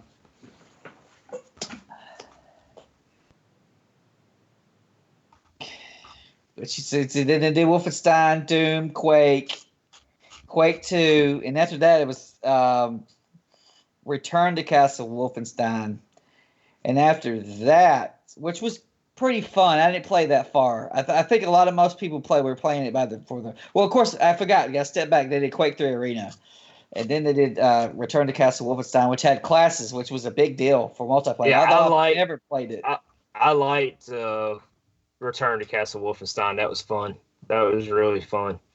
I remember there being some SS like ninja bitches in it or some shit. That's about where I got to. And then they did Dumb 3. And then it took forever, and they did Rage. It's like, wow, you guys are really dropping the ball here. Oh yeah, they fell off at that point. And Quake 3 wasn't bad, but Quake 3 was like, I mean, it was all multiplayer. I mean, there was no point in playing that story of anything. I've hardly ever played it. I played it a lot because they had a very good online community of like mods where you could like kind of like with the Quake 2, and it was really easy to dump like characters in there. So you'd have like a bunch of Transformers running around with like John McClane and all that, and they actually looked pretty good. Yeah. Kind of like they did with Quake 2, except for they just all had a lot better graphics. Yeah, I'm gonna have to make a mental note next time we record to be like, between now and then I'll have to find that game because I know which one you're talking about. I can see it in my head. I'll probably have to go back and even play it. No, don't play it. No, because it'll suck. But I remember that, and it was like one of those. Like I remember being like pretty decent at it. It's like one of those weird games. You know how it is. You'd be like, that wrestling arcade game. I was really good at the WrestleMania arcade game. It's like. Nobody else was because nobody else wanted to play it. I was like, I had it on PC, so I felt like I was special. You probably had nice graphics and terrible music controls. That's usually how OPC was. That's pretty much exactly what it was. I had the Gravis gamepad. The freaking music was mid-eye music, and because the PlayStation version had like actual soundtrack, like music on it. PC had like shitty mid-eye music. Graphics were decent, but definitely not like arcade, but like, probably comparable to the PlayStation version. But the controls were garbage. I mean, they were sluggish. Yeah, I mean, I had to run it in DOS to make it work worth a damn. If I ran it in Windows, it ran like shit. But that's how long ago it was. Was it Windows 95 or? It was Windows 95. It was like it's Windows 95 was just a beast resource hog, man. Oh yeah. I had that. My first computer was at Pentium 1, 75 hertz. It had Windows 95, and I was brand fucking new Windows 95, and that shit ran like balls. You had to go to DOS to do anything. That's like even on Duke Nukem 3D, you needed to go to DOS. I mean, because it was just it ran like shit. Oh no, God, when the that hell would be did it come out? unplayable. Duke Nukem would be unplayable. I remember in the first Windows required games, I'm like, why are y'all doing this to me? Was Diablo, and I'm like, well, I'm not going to get fucking Diablo. And I didn't get Diablo for a long time until I had that Pentium 2. That's like was Quake might have been Windows required too. Nope. Quake 2 was, wasn't it? Yeah. But by the time Quake 2 came out, you had 3D Windows accelerators and Windows 98. So and USB support by that point. Exciting. Yeah, exactly. 1995 was when that game came out on PC. So yeah, I was rocking like Windows 95 with a Pentium 100. But I remember having to make the boot disk so I'd have like mouse support on stuff like Duke Nukem 3D, and my sound card, like you'd have to auto bat that into a floppy disk, or put it in a folder somewhere and run it and add it in with your stuff. Otherwise, you'd have like jack shit and nothing. Yeah, and we didn't know how to put that in there to run every time on startup, and then yeah, I remember all those days trying to figure out how to play Doom on freaking dial-up was just. I finally figured that shit out. Haynes Optima was the modem you picked because it just seemed to work on fucking everything. Yep. And then it's like finally being able to play Doom. Don't let anyone else. No one better call because you're fucking gonna lose your connection. Yep. But, you could see it. It stutter in like the rhythm of a phone call too. If you like when it would ring, it would stutter in like rings. It'd be like it was so weird. God, I forgot what I was gonna say about that. Oh, but nope, forgot again. Anyway, but yeah, I was sitting there thinking about all that weird stuff we used to have to do. It's like you would forget whatever you used the first time, you'd have to reuse it again. Like you couldn't. The next time it would be different. You remember that when you had like the dial commands, you'd go in there and you'd be like ATZHO or whatever for a response, and you're like, this worked perfectly last time. It ain't working this time. Now you got to change it to something else. But now I remember what I was gonna say. But like I had Doom shareware on floppy disk. And I remember for like the first few times I played it, I didn't realize that it installed to the hard drive. I thought I had to do the installation disk every single time I played it. Yeah. So I would go into the setup and just like reinstall it on top of itself over and over again as I was playing it. I was like, damn, it takes forever to load this game up. I was stupid. I did the same. Me and Jesse did the same fucking thing. Eventually, we figured out that you had the CD key /Doom, and then you could go to the Doom directory and type in Doom. And it would work. Perfect. Yeah. I would just like every time I would like load up the computer, I'd just go in there and be like, oh, I got to run the setup before I could play it, And it was like 2 discs. It would say installing and put the little dots on there one at a time. And it would stack those dots up. So they wouldn't like, it wasn't just like watching the bar. You'd have like 100 fucking dots. Yep. It's like you get to the end of the road and you're like almost there and start over on another road. And you'd be like, oh, you shitting me. It's like, years later we'd find out like, oh man, you can install like Windows 95 a lot faster if you just copy the whole CD to the hard drive and install off the hard drive. And you're like, you can do that? That's magic. With our shitty ass ball mice, you gotta fucking open that shit out. The toothpick, get the little fur out.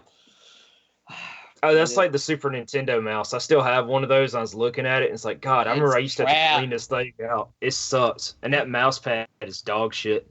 The plastic one that came in Mario Paint. It's like, this is horrible. Now you got to have a gaming freaking, mouse pad. Sheet black, got the RGB colors going on these days. Oh, yeah. Got to have everything's got to, be synced up with the Q or whatever my freaking mouse and keyboard has. It's like some software. Freaking ridiculous. Fucking $100 mics. Goddamn.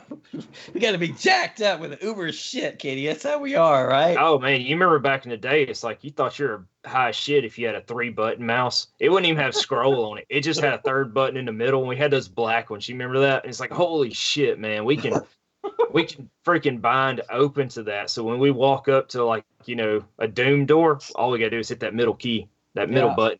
It opened the damn fuck door. Fuck you, space bar. We're done with you. Yep. Didn't have no alternate fire, man. You just had fire, open, and like, strafe. That's all you needed. Good to go. Yeah, bro. Yeah, with the fucking not even know I did was strafe. Just take the bullets in the face because you ain't never heard of that shit before. He's like, God damn it! The freaking cacodemon shoots that big fireball. I would walk backwards as it shoots at me, and then I would turn. So it's kind of like a turning. Rotate around.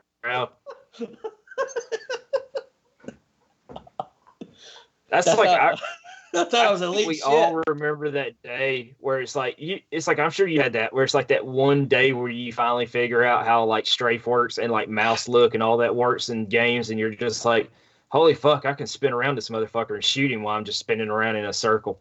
It's like all this time I just been rotating like a fucking tank. It's like doing like tank controls on like a keyboard, or even the graphics pad back in the day, the gamer's pad, you'd be like tank controlling it. And then you figure that out, and you're like, oh, I'm unstoppable now. I can beat anybody until you play somebody else.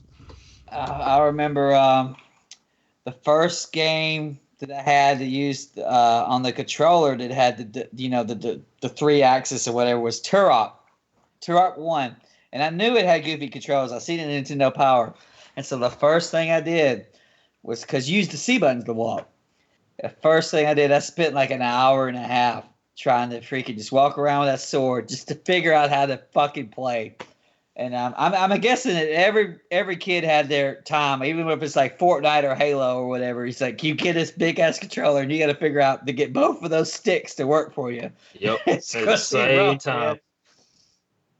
Yeah, and that's what's weird is like, so I was left-handed, so like when I would use mouse and keyboard, I wouldn't use like the WASD key. I would put the mouse in my left hand and use the arrow keys. And a lot of mouses these days are like they're not made for lefties or righties. They're curved for right-handed people. And I use my right hand for the mouse all the time. But it's like if I'm going to play a first-person shooter with a mouse, I have to move it to the other side of the keyboard. I have to go back to those arrow controls, and it's like, because otherwise my left hand's like, what the hell are you doing? It's so weird. I should have broke that habit years ago. I still have yet to do it. And just play right-handed. That sounds rough, dude. It's like, and it's just what I got used to.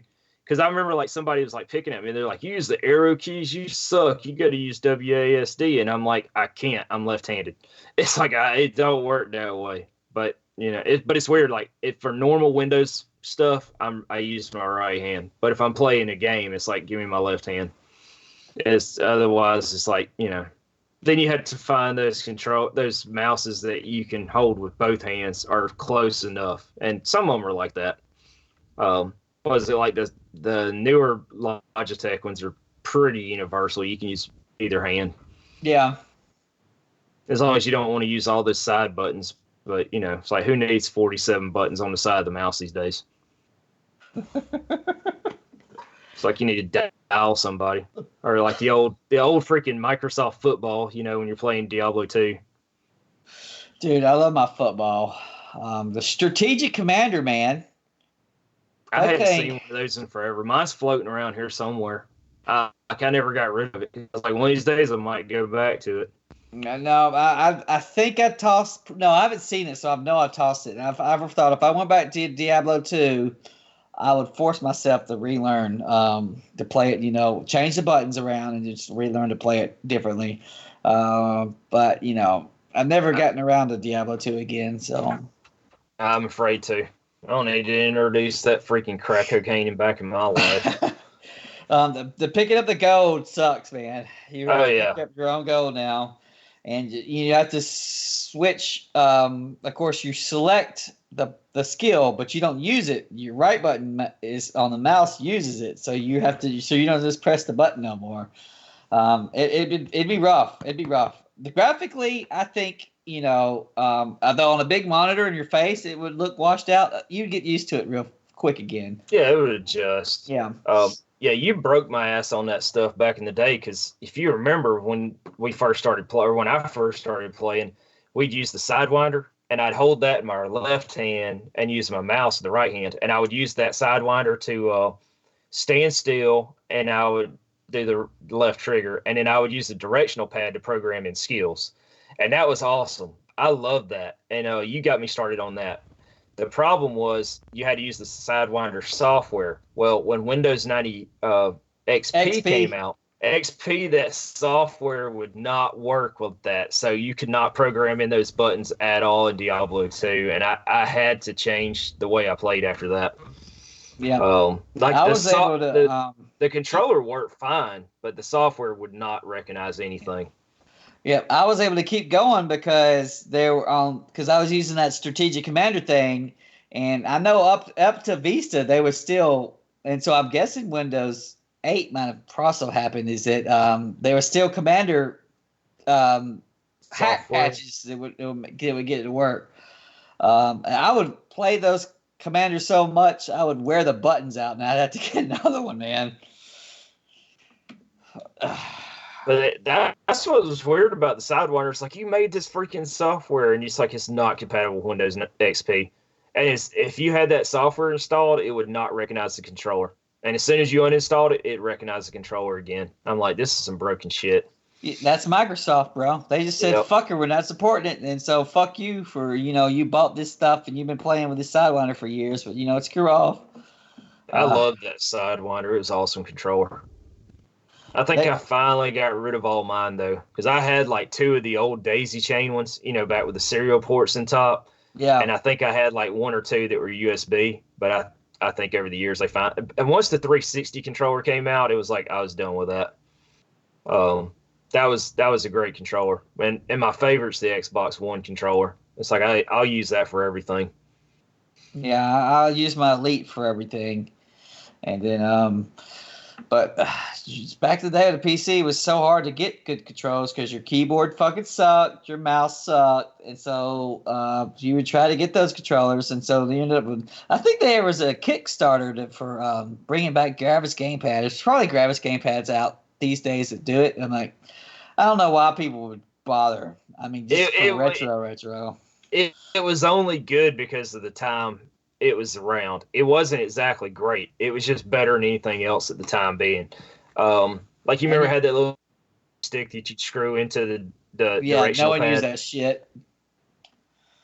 And then remember when they redid it with make it look like a PlayStation, but it wasn't really 8 buttons. It had two sets of triggers, but they were You there? You hear me? Oh, I must have disconnected. But I guess I'll talk to myself. But it had 2. If the Gravis Pro whatever had 2 sets of trigger buttons like the PlayStation does, but they were still just the 4 faced ones, and so there wasn't really like an 8 button controller, and it just. But otherwise, I'm gonna go ahead and I think we had some kind of Skype problem. I'm gonna go ahead and end this. So. Yeah. You popped back, right? All right. Yeah. We're about to end this point. We're at 2 hours anyway, just bullshitting. But yeah, I bullshitting about old freaking burned out gamepads. I know that's what you like the best, man. I hope this one took because our last one did not take, guys. Our last fucking podcast was fucked up.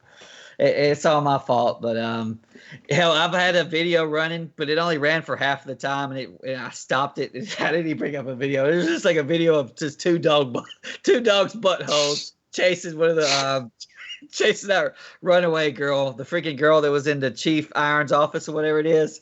Yeah. Yep. We got a great picture here. But yeah, I'll probably take me a little bath. We're gonna play some Doom, man. I'll let you know how it goes tomorrow, I guess.